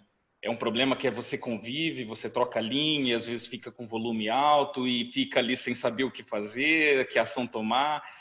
E o OKR te obriga realmente a revisitar isso quase que diariamente, a brigar, a juntar as equipes, a discutir os problemas, que ações que nós vamos tomar, se o negócio está andando. Então, assim, essa gestão pontual mesmo, ela faz muita diferença para esse estado de conformismo que a gente estava aí, né? Ainda hoje a gente estava discutindo aí também uma questão de lançamento de produto, como acelerar isso, como tornar isso mais dinâmico. É um desafio muito grande para o nosso tipo de negócio, né? A indústria de transformação sofre muito com esse problema dela ser mais engessada, mais lenta, né? E como que a gente faz isso? De repente a gente estava fazendo uma formação aqui, um tamanho de lote, aí o cara me liga ali de cima do PCP e fala, cara, não dá para fazer isso, passaram uma informação diferente, nós temos que rever, temos que seguir o nosso processo, nós temos que verificar a maneira como a gente está fazendo, ou seja, ainda pensando naquele formato, né, que temos que seguir aquele protocolo, aquele processo. Levantamos ali 3 pessoas, decidimos o que ia fazer, jogo rápido, tem caminho, tem sugestão, nós vamos colocar, porque é um desafio e a gente tem que criar uma maneira de salvar esse desafio, vencer esse desafio. Então, assim, o OKR, ele ajuda muito essa gestão, é muito interessante mesmo. Eu posso dizer com propriedade que é uma mudança de cultura, de envolvimento das pessoas, de colaboração, de contribuição. mas que nesse momento eu creio que realmente é uma estratégia impressionante mesmo para a gente mudar um pouco do nosso jeito de comandar e de gerir. Tá? É uma gestão ágil mesmo e a gente precisa ser mais mutável possível para se restabelecer nesse cenário. Né? Valeu, João. Obrigadaço, cara. Quero vocês. Não, e é negócio, você falando que eu bato mesmo. Enquanto não está do nosso jeito, nós vamos bater, né? Mas já está rodando, né? Já fizemos isso aí. Já medimos os avanços e vamos entregar aquele resultado-chave 30 dias antes. Hein? Exatamente. Diariamente a gente está aí agora batendo em cima, o comercial vem aqui e traz, eu já coloquei tanto pedido, já fechei não sei o quê. É um negócio maluco, sabe? Mas é muito bom, é muito legal. Obrigado, João. Flávio, parceiro, colega da Fundação, professor também da Fundação. O Flávio também está com uma experiência fantástica nessa estratégia ágil. Ele fez uma apresentação outro dia que eu participei. Flávio, sua contribuição aí, porque o Flávio avançou um pouco mais na metodologia do OKR, introduzindo um negócio que eles vão ver. Faz todo sentido, né? Vai lá, Flávio. Já estou divulgando para todo mundo, tá, Flávio? Já estou tentando implantar isso, tá? Vai lá. Que bom, Senna. Obrigado. Boa noite, gente. Para aqueles que não me conhecem, meu nome é Flávio Nussbaum, sou professor da Fundação Dom Cabral, sou orientador técnico de algumas empresas, também professor de marketing e vendas, e eu vou compartilhar com vocês aqui a experiência da vida real que eu estou vivenciando com um cliente onde eu implementei o OKR, tá? Vocês estão vendo minha tela? Faz positivo para mim, por favor, vocês estão vendo a tela? Obrigado, Senna. Então, olha só, o que eu quero compartilhar com vocês é relativamente rápido, mas eu acho que é bem bacana essa experiência que a gente está vivendo nesse cliente, que a gente implementou o OKR. E, basicamente, o que a gente fez? A primeira coisa que a gente fez a gente definiu 3 OKRs. E foi muito simples, entre aspas, escolher quais eram os 3 OKRs que a gente ia trabalhar. Foco, né? Aquilo que você não falou agora há pouco. Então, a gente olhou tudo o que estava acontecendo na empresa e a gente falou quais são as 3 coisas mais relevantes que a gente precisa fazer para conseguir gerar essa transformação e aproveitar, alavancar as oportunidades que podem surgir da crise. Ou seja, como que eu saio no gestão na crise para ir para a transformação e fazer essa alavancagem. E, na verdade, não precisam necessariamente ser 3, podem ser 1, 2 ou 3. E a gente não recomenda que seja muito mais do que 3, porque senão a gente perde o foco. Então, a gente realmente procurou quais eram as 3 coisas mais relevantes. Como a gente estava aprendendo, começando a lidar com essa ferramenta, a gente fez uma coisa um pouco diferente.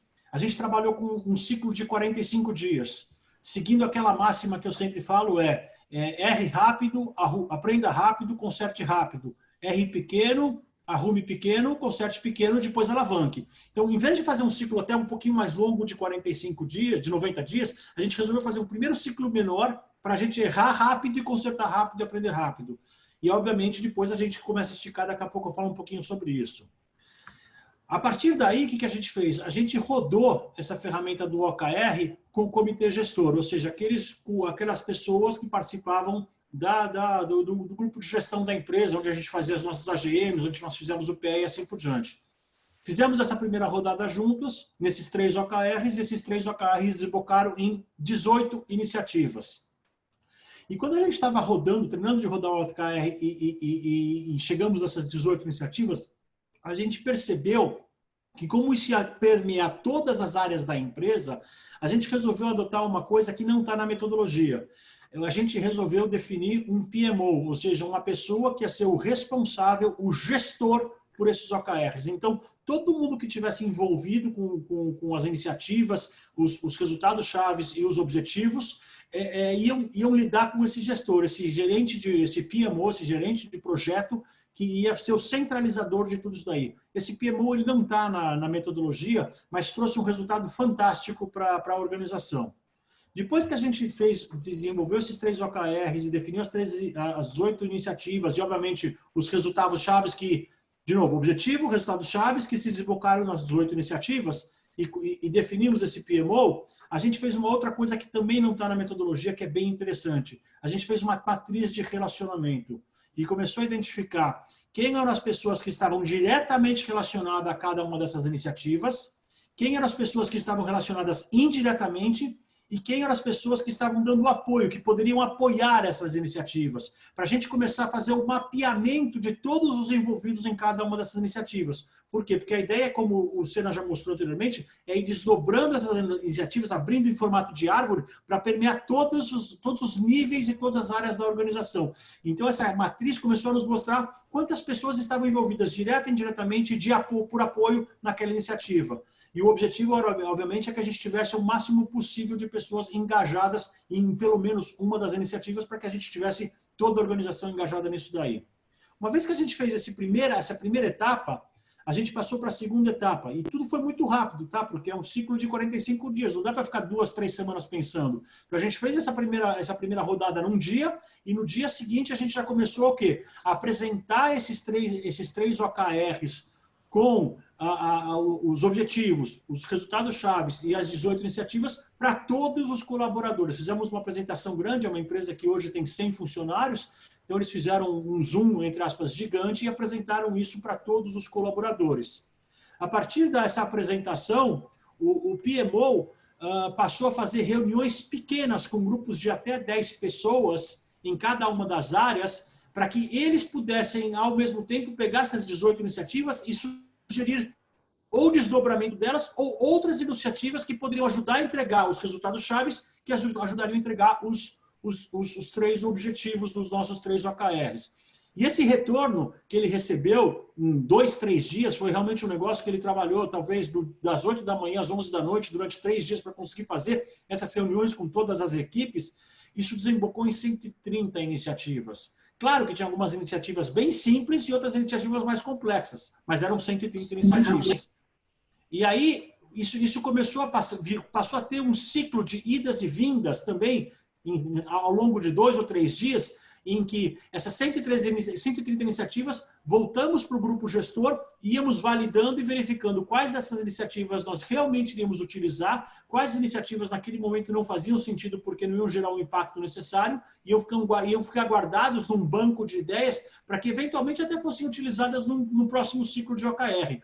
Portanto, a gente fez esse ciclo de indas e vindas das ideias, iniciativas e validações, até que a gente teve uma hora que passou a régua, vamos dizer assim, ou seja, congelou o OKR, no sentido de definir o objetivo, definir os resultados chaves com as suas metas e métricas e definidas exatamente todas as iniciativas daquelas 130 sugeridas que seriam executadas, e aí com 5W2H, como o Sena acabou de falar. E aí a gente congelou. Todo esse processo que eu estou falando para vocês não levou mais do que 10 dias. Ou seja, foi um baita de um sprint, né? Como o Sena acabou de falar, um sprint em squads, né? Em pequenos grupos, para que a gente pudesse fazer todo esse ciclo, congelou o OKR e a partir daí a gente começou a acompanhar a execução. E, de novo, a figura aqui do PMO foi absolutamente chave nesse processo, porque ele foi o centralizador, porque aquilo que o Sena acabou de falar. Se você perde um OKR de 90 dias, uma semana, são 8%. Num OKR de 45 dias, se você perde uma semana, são 17%.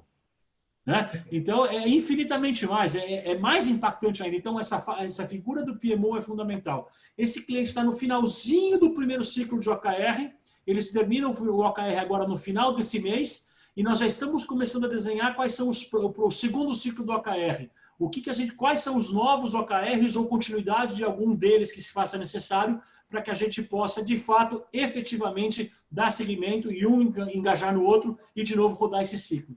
Então, essa foi a experiência que eu tenho para compartilhar com vocês, que a vida real, a vida como ela é, como aconteceu e está acontecendo num cliente e tem trazido resultados assim excepcionais. Aquilo que o Sena falou, a gente subiu a barra a 120, mesmo sabendo que 100 já era bom, mas subiu a 120 porque a gente acredita que as pessoas conseguem chegar no 120. E, de fato, está acontecendo isso. O pessoal está chegando a 120, que não chega a 120, chega a 110, 115, 112, mas sempre acima do 100. Então, esse é o que eu queria compartilhar, agradecer ao Sena a abertura para poder compartilhar com todo mundo um pouquinho dessa experiência. E aí eu devolvo a bola para você, Sena. Obrigado. Mas só te fazer uma pergunta aqui, só para esclarecer. Esse primeiro ciclo, 45 dias, e agora esse segundo ciclo você já está fazendo com ele um pouco ampliado, né? E já vai para o ciclo de 90, é isso? Definitivamente, esse segundo ciclo que começa agora na virada do mês de junho, que a gente já está começando a desenhar, vai ser um ciclo de 90 dias, e a gente vai entrar em ciclos de 90 dias. Então, você imagina o seguinte, no nosso planejamento estratégico anual, nós temos 4 ciclos de OKR. Temos 4 criações de alavanca para o nosso objetivo. Olha o potencial que tem uma ferramenta dessa para alavancar resultado, né? A gente tem 4 sprints de 90 dias. E não pode ser tudo 90 dias. Não pode começar 10 dias depois, eu vou ter diversos ciclos de 90 dias. Né? Exato. Obrigadão, Flávio. Essa experiência do PMO é show. Quando você mostrou, eu encantei. Já até passei para o João, que acabou de falar com a gente aqui agora. Ele já trabalha com PMO de projetos lá. Esse PMO de projetos já vai incorporar o PMO de iniciativas dentro do mesmo sistema que eles faziam PMO lá. Bom, gente, é isso aí. A gente está aberto aqui para perguntas. O Flávio tá comigo nessa aqui para a gente ajudar a responder. E estamos aí. Pode começar. Quem se habilita? Por favor, basta abrir seu microfone e fazer a sua pergunta. Se desejar escrever, fique à vontade. Clodoaldo teve um pequeno problema técnico aí, mas estou aqui. O computador do Clodoaldo está tendo problema com ele hoje. Perguntas? Ué, eu fui muito claro, não deu dúvida nenhuma. Ou ninguém entendeu nada, né, professor? Em vez de esclarecer, eu confundi de vez, né? Não, nós tivemos vários feedbacks aqui pelo chat, elogiando a sua apresentação e a clareza e o valor desse conteúdo, né? Então, por favor, senhores, fiquem à vontade para fazer as suas perguntas. O Sena, aqui é o Eduardo Valério. Parabéns aí pela apresentação. Obrigado por compartilhar com a gente, você e o Flávio, sempre muito presentes aí. A pergunta, tanto para você, Sena, quanto para o Flávio, é na implementação da metodologia aí do OKR, quais foram os principais pontos que vocês notaram que precisaram ser vencidos na cultura da empresa, para que a gente tenha aí essa performance desejada, conforme foi demonstrado, né? Eu posso... Algumas coisas que aconteceram e outras assim, que eu imaginei que pudesse acontecer. Né? Eu não estou generalizando, mas no momento desse de crise, uma das preocupações que a gente sempre teve, eu acho que o Flávio divide isso comigo, é que a gente fez muita coisa nesses 60 dias, mas eu tinha a preocupação que quando começasse a voltar à normalidade, tudo que foi feito pudesse ser esquecido. Então, eu acho que com a implantação dessa estratégia ágil, a gente tende a perenizar mais durante um longo tempo essas inovações, essa maneira diferente de fazer. Bom, eu acho que isso é uma coisa. Segunda coisa, por ser uma metodologia nova, e como o João falou no depoimento dele, uma metodologia que precisa da mudança de mindset, deixar de pensar em silos e pensar em grupo, deixar de pensar, amanhã eu faço. Não dá, eu tenho que fazer hoje mesmo, aqui e agora. Então, a mudança de mindset que gera um pouco de desconforto no início. Né?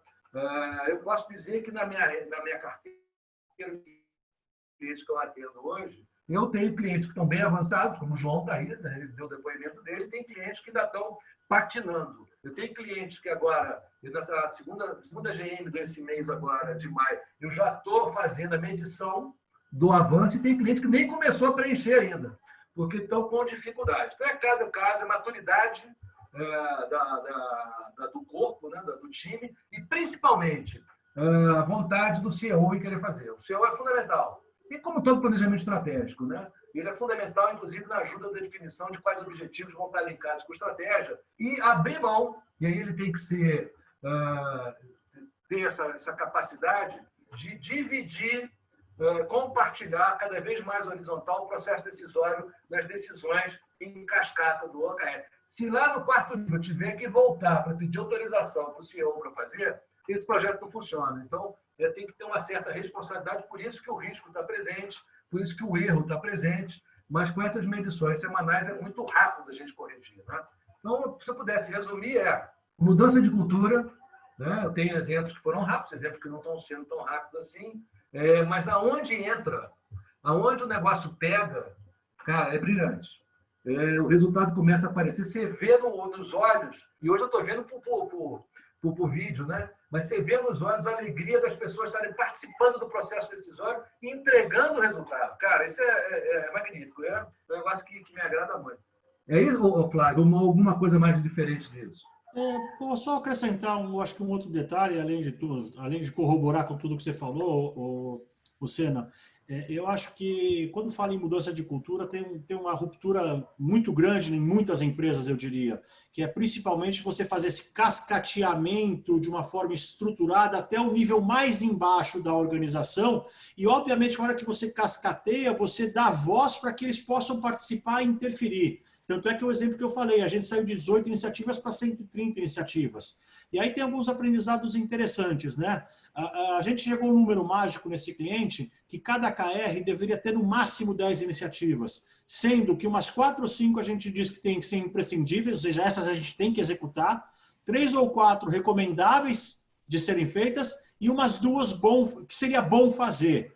Mas tentar limitar um pouquinho isso daí. E o outro ponto que você já tateou um pouquinho, mas eu queria reforçar, Sena, que eu acho que é fundamental, e por isso que a figura do PMO é importante, como é algo muito rápido, você tem que ter autonomia, delegar autonomia para aquele pequeno grupo que você chamou de squad, né? Aquele pequeno grupo poder tomar decisão. E aí a figura do PMO é chave, porque como ele centraliza tudo o que está acontecendo em todos os lugares, ele tem que ter a capacidade de fazer a ligação entre um squad e outro, entre um KR e outro, entre uma iniciativa e outra, entre um OKR e outro, para ver que não hajam coisas antagônicas, alguém puxando para a esquerda, o outro puxando para a direita, e o barco não vai sair do lugar.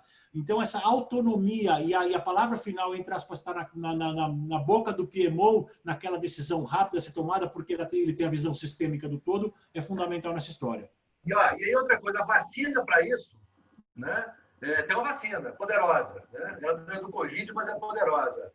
É um alinhamento muito bem feito, o resultado-chave muito ligado ao objetivo estratégico, e aquela tela que eu mostrei para vocês há pouco tempo. Quer dizer, as pessoas têm que se sentir pertencentes a isso. Então, o desdobramento da autoridade, do processo decisório, fica muito tranquilo, porque se todo mundo está entendendo por que eu estou aqui, onde eu participo, o que eu tenho que entregar, fica muito legal. Vão ter erros? Com certeza vão ter erros, né?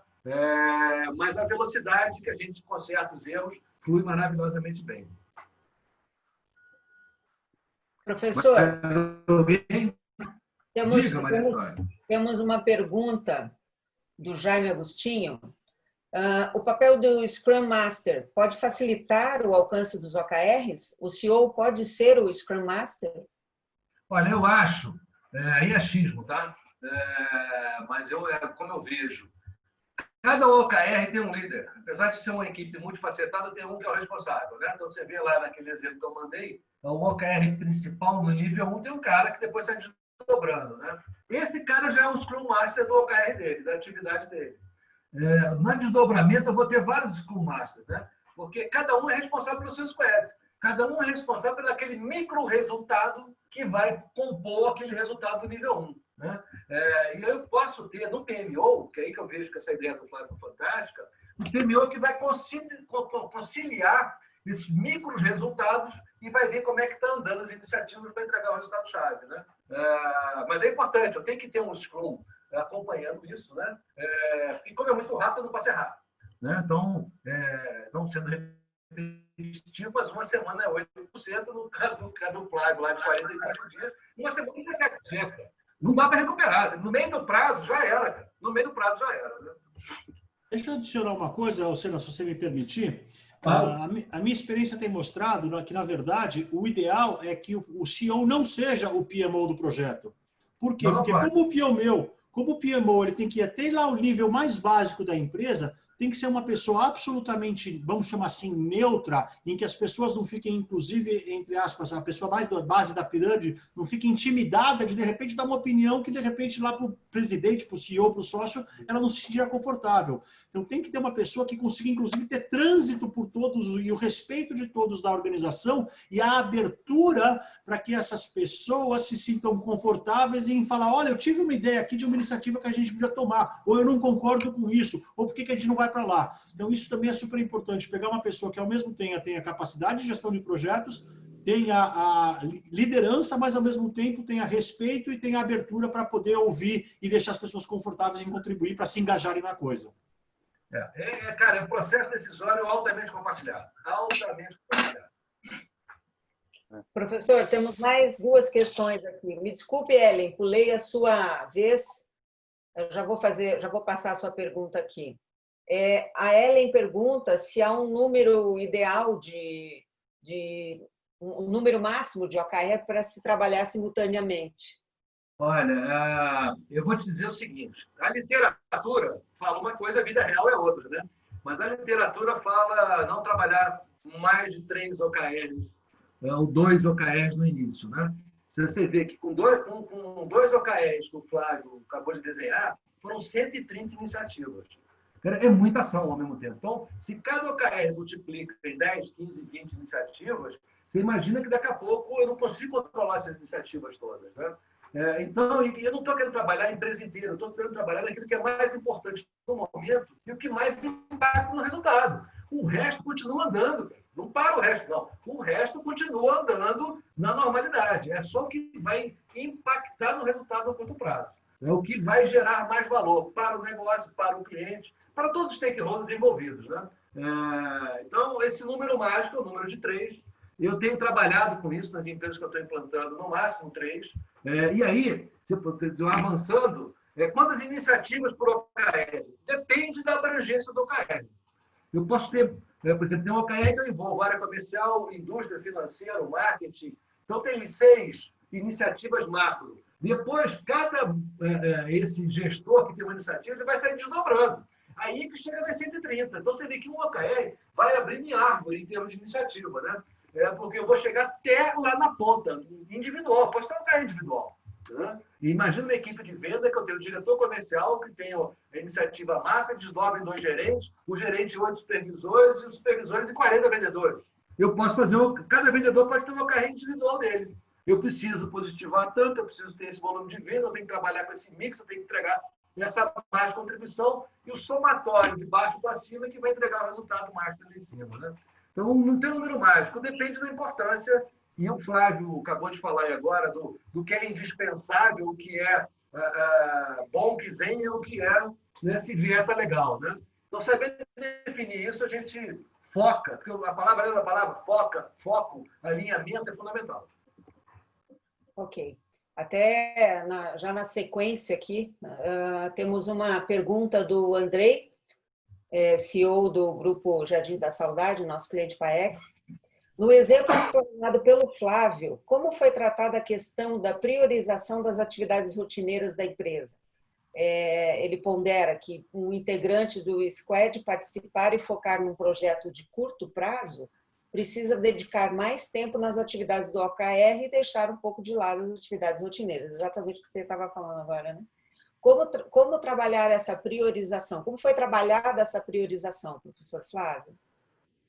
Olha só, essa pergunta é excelente, né? Porque, de fato, é um desafio, né? Porque o dia a dia continua acontecendo. Mas o que acontece foi justamente aquilo que eu comentei agora há pouco, que a gente começou a cada uma das iniciativas, a gente começou a classificar elas entre iniciativas imprescindíveis, recomendáveis e bom fazer, né? Ou bom que aconteçam, né? E isso foi uma forma de priorizar. E aí, de novo, a gente teve que se desdobrar, se virar nos 30, né? Tocar o dia a dia e ainda acontecer aquela iniciativa. E quando eu falo iniciativa, gente, algumas iniciativas são relativamente simples. Vou dar um exemplo prático.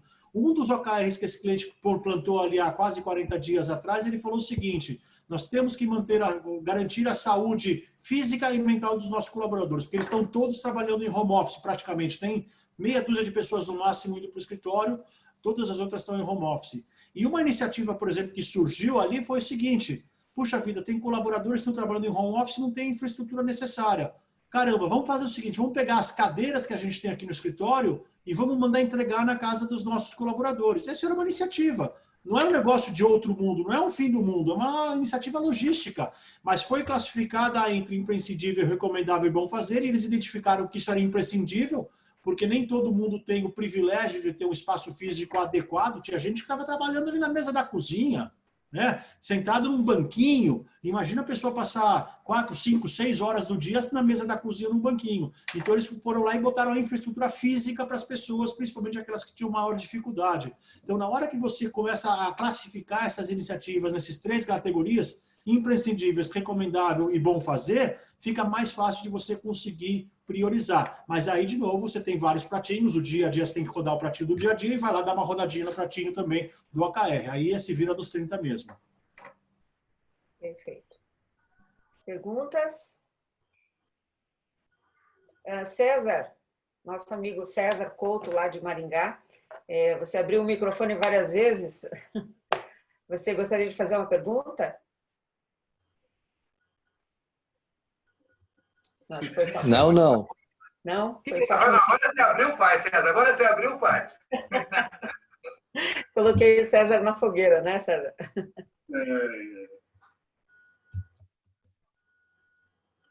Mas ninguém... Perguntas? Estão todos sabendo tudo já. Eu gostaria de perguntar. Obrigada, Maurício. A palavra é sua. Na verdade, eu gostei tremendamente das apresentações. Professor Sena, muito bom, excelente posicionamentos. E eu me lembrei muito daquela daqueles livros que foram editados do Nassim Taleb, que é o Antifrágil e o Fenômeno Cisne Negro. A Síndrome, o Fenômeno, não me lembro exatamente o título. E ambos os livros trazem situações extremamente interessantes sobre algumas questões, como, por exemplo, isso que nós estamos vivendo hoje, é quase, eu creio até que seja um cisne negro dentro do nosso processo, que ninguém, em sã consciência, poderia prever algo tão intenso e tão forte como nós estamos vivendo. E N teorias estão nascendo, estão sendo criadas, estão sendo trabalhadas. E as pessoas não conseguem, na verdade, prever isso, não conseguem executar isso com uma simplicidade que precisa ser, porque às vezes é a simplicidade que vai nos fazer o melhor, e não a complexidade. É complexo o processo? porque nós não estamos habituados a isso. E num dos momentos que você citou na apresentação foi essa mudança, os OKRs e tudo mais. Nós estamos trabalhando porque houve uma necessidade que o CEO detectou, ou é o Covid-19. E aí, na verdade, aí eu lembrei do Nassim Taleb, porque quando ele coloca o cisne negro e quando ele coloca o antifrágil, ele trabalha exatamente com o ponto em que nós precisamos crescer e precisamos prever e precisamos ter um certo trabalho antecipado de tudo que pode ocorrer dentro do nosso processo. Tivemos um caso, um professor veio e disse, estar líquido é importante hoje. Estar líquido. Então, quantas empresas realmente se preocupam em estar líquido a vida inteira? Às vezes trabalha com capital de giro ali, catando banco aqui, catando cavaco. E de repente pega um negócio desse, acabou. Ele não sobrevive, não consegue sobreviver. Então, agora, a grande dificuldade que eu vejo nesse normal que nós vivíamos contra o novo normal que poderá vir é essa mudança contínua e permanente que nós vamos ter por um longo tempo e não teremos volta. Não existe. É um inevitável, como disse o Kevin Kelly no livro dele. Um inevitável que antecipou. Agora, como aplicar isso? Ok, tem os OKR, tem isso, tem teoria, tem aquilo. Agora, as empresas sofrem demais e demasiado para sensibilizar isso. E aí é que eu pergunto, como é que nós podemos executar isso? Eu entendi perfeitamente o OKR, estamos praticando, temos a professora Érica, que nos ajuda fortemente, estamos trabalhando intensamente nesse projeto. Mas a dificuldade que temos estão nas pessoas. E não exatamente no engajamento, mas sim no entendimento, porque o normal que nós vivemos a vida inteira, e sair para o novo normal, não é nada fácil para ninguém, para nenhuma empresa, para nenhum projeto aí, nenhum trabalho. Maria, eu vou responder essa pergunta fazendo uma pergunta. Será que seu time tem as competências necessárias para encarar esse novo normal? Esse é o problema. Aí você toca num ponto sensível. Essa é a pergunta, né? Será que eu como CEO, tenho a competência para encarar esse novo normal? Será que meu time tem essa competência? Eu posso perder tempo em capacitar meu pessoal? Qual é o tamanho dessa curva de aprendizado para o pessoal se adaptar ao novo normal? Eu tenho que começar a fazer isso, eu tenho que oxigenar meu negócio. Se eu quero manter minha competitividade, ter um diferencial nesse novo ambiente, talvez, eu acho que até com uma certa regularidade, vou ter que trocar gente. Eu vou ter que trocar gente. Né? Então, as competências são outras. Né? É o eterno aprendizado. O que a gente aprendeu até agora foi bom, mas não é suficiente. Tem novos aprendizados. Então, tem gente que tem competência de aprendizado rápido, tem gente que não tem. Né? Eu tenho visto hoje em empresas que eu trabalho, não assunto nem OKR, é um assunto de modelo de gestão que já vem sendo trabalhado, não tem como trocar. Primeiro porque é aquele negócio, você está aqui comigo há muito tempo, não sei o quê, era funcionário do papai, aquela confusão, né? Exatamente por isso, o nível salarial é um nível abaixo da média, o cara vai buscar dentro de fora, está lá em cima. Desbalanceia tudo. Então, são essas decisões difíceis que o gestor tem que tomar. Eu quero permanecer competitivo, qual é o formato de negócio que eu tenho que fazer? Eu não estou falando de OKR, de BSC, não estou falando nada disso. Estou falando de competências que meu negócio precisa ter para encarar esse novo desafio. Né? Por exemplo, eu vejo em diversas empresas, no mundo digital, né? O consumidor está digital total. Tem negócios que estão virando digital. Quer dizer, tem muita empresa que não tem ninguém, mas é ninguém mesmo que tenha competência suficiente para transformar a toque de caixa a empresa em digital. Né? Vamos ensinar. Cara, daqui a 2 anos, o digital não é mais digital, é outra coisa. Né? Então, são decisões, e a gente falou isso na apresentação rapidamente, são decisões doídas que os gestores vão ter que tomar. Né? Depende da metodologia e da ferramenta. Tá? Esse é um grande problema. Esse é o grande problema. Temos uma outra pergunta, professor, é do Rudney, da Blockton. Na verdade, ao professor Flávio. No seu exemplo, vai haver uma segunda etapa, certo? A primeira etapa, os times que obtiveram superação de resultados, houve algum reconhecimento ou esse processo começa a fazer parte da rotina? Nossa, que pergunta boa, Rudney, obrigado. Olha só, nesse momento ainda não houve nenhuma, vamos dizer assim, premiação, a não ser o reconhecimento, o agradecimento e a demonstração por parte da gestão da empresa para os resultados alcançados pelos times. O que nós estamos desenhando agora, a gente começou a desenhar isso essa semana, eu sentei com os 2 sócios, é forma de dizer, fiz um Zoom com os 2 sócios essa semana, a gente resolveu construir uma visão para 1 ano. Uma vez que o planejamento estratégico com visão de 4, 5 anos está muito prejudicado pela crise, a gente resolveu criar uma visão de 1 ano. A partir dessa visão de 1 ano, ela vai balizar os próximos 4 ciclos de OKRs. Provavelmente, a cada 3 meses, quando a gente terminar o primeiro ciclo de OKR, a gente vai fazer uma, entre aspas, mini revisão de planejamento de PE, ou seja, validar se aquela visão continua válida e quais são os ajustes para rodar o próximo ciclo. E ao longo desses 4 ciclos de OKR, aí sim a gente vai, ao atingirmos a visão de 1 ano, aí sim a gente vai criar um modelo de meritocracia, mas que leve em consideração provavelmente os 4 ciclos de OKRs para essa nova visão de 1 ano. Como a gente não sabe o que vai acontecer nos próximos 6 ou 8 meses, não faz sentido criar uma visão de 2 anos, 3 anos, 4 anos nesse momento. Então, a gente construiu essa nova visão de 1 ano e a partir daí, sim, desses 4 ciclos que vão acontecer a partir do próximo mês, a gente vai começar a identificar quais são os times e quais são as pessoas que estão superando as suas metas e aí, sim, a gente, através de um modelo de meritocracia e, obviamente, sustentabilidade, né? Sustentabilidade, como a gente sempre fala, tem que estar baseado no tripé. Tem que ser socialmente justo, ecologicamente correto e economicamente viável, ou seja, a empresa tem que gerar resultado.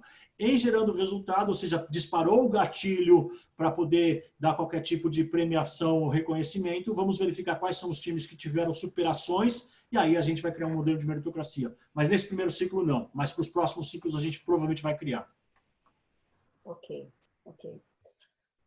Bom, senhores, estamos chegando ao final do nosso tempo de comitê, foi excelente. Eduardo, agradecemos os professores, né, Eduardo? Fala, Sena, por favor. Eu quero fazer a pergunta, antes de encerrar. Eu estou aqui para responder, mas eu quero perguntar. Faz sentido para esse grupo que a gente falou aqui hoje, quer dizer, tem aderência ao negócio de vocês? Faz sentido essa nova dinâmica, né? Essa é a pergunta que eu quero deixar para vocês. Se isso faz sentido, né? Se isso vai ser importante para vocês. Eu não estou falando de ferramenta, não. Faz sentido essa nova dinâmica, né? Essa velocidade que está vindo. Tá? Então, é uma pergunta que não precisa ter resposta, não, mas é mais uma provocação aí para o fim de semana. Tá? No mais, o pessoal podia fazer o positivo. Sena, pede para o pessoal fazer a reação aqui, o positivo, se faz sentido ou não, para a gente ter uma... faz aí, tá vendo o reaction lá no rodapé? Isso. Entra lá assim, ó, tem um positivo para quem faz sentido. Bota aí se realmente faz, né? Clica lá, se for o caso, né? Se não fizer sentido, não precisa clicar. Né? Legal. Então, antes de você fazer o agradecimento final, Vitória, brigadaço pela paciência de me ouvir aí 1h e 20 minutos. Espero ter sido relevante aí em transferir conhecimento. Me coloco à disposição a qualquer momento para tirar dúvida. Maria Vitória vai distribuir material, esse que vocês viram agora, vai distribuir para vocês, acho que junto com a gravação da live. Mas fique à vontade de trocar zap, sinal de fumaça, e-mail, com qualquer dúvida para mim, para o Flávio. Estou à disposição. Tá? Boa sorte, boas vendas. Estamos no meio do mês ainda, tem muito que vender. Né? Vamos bater no concorrente, nós temos que botar dinheiro para dentro, gente. Né? Valeu, brigadaço, Maria Vitória. Beijos, obrigado. Clodoaldo, valeu demais. Eduardo, bacana. Obrigada, professor. Obrigada, professor Flávio. Obrigado, Sena. Obrigado, Flávio. Obrigado a todos aí, pessoal. Agradecemos, então, todos que estiveram conosco até agora. Tivemos um público recorde hoje. E enviaremos o material e o link da gravação desse evento aos que se identificaram. Os que não se identificaram aqui, se quiserem se comunicar comigo, podem direcionar para o meu e-mail mvitoria@jvalerio.com.br. E aí nós encaminharemos os materiais. Obrigada, boa noite a todos. Obrigado, Maria Vitória. Obrigada, Eduardo. Valeu, um abraço. Boa noite. Até a próxima.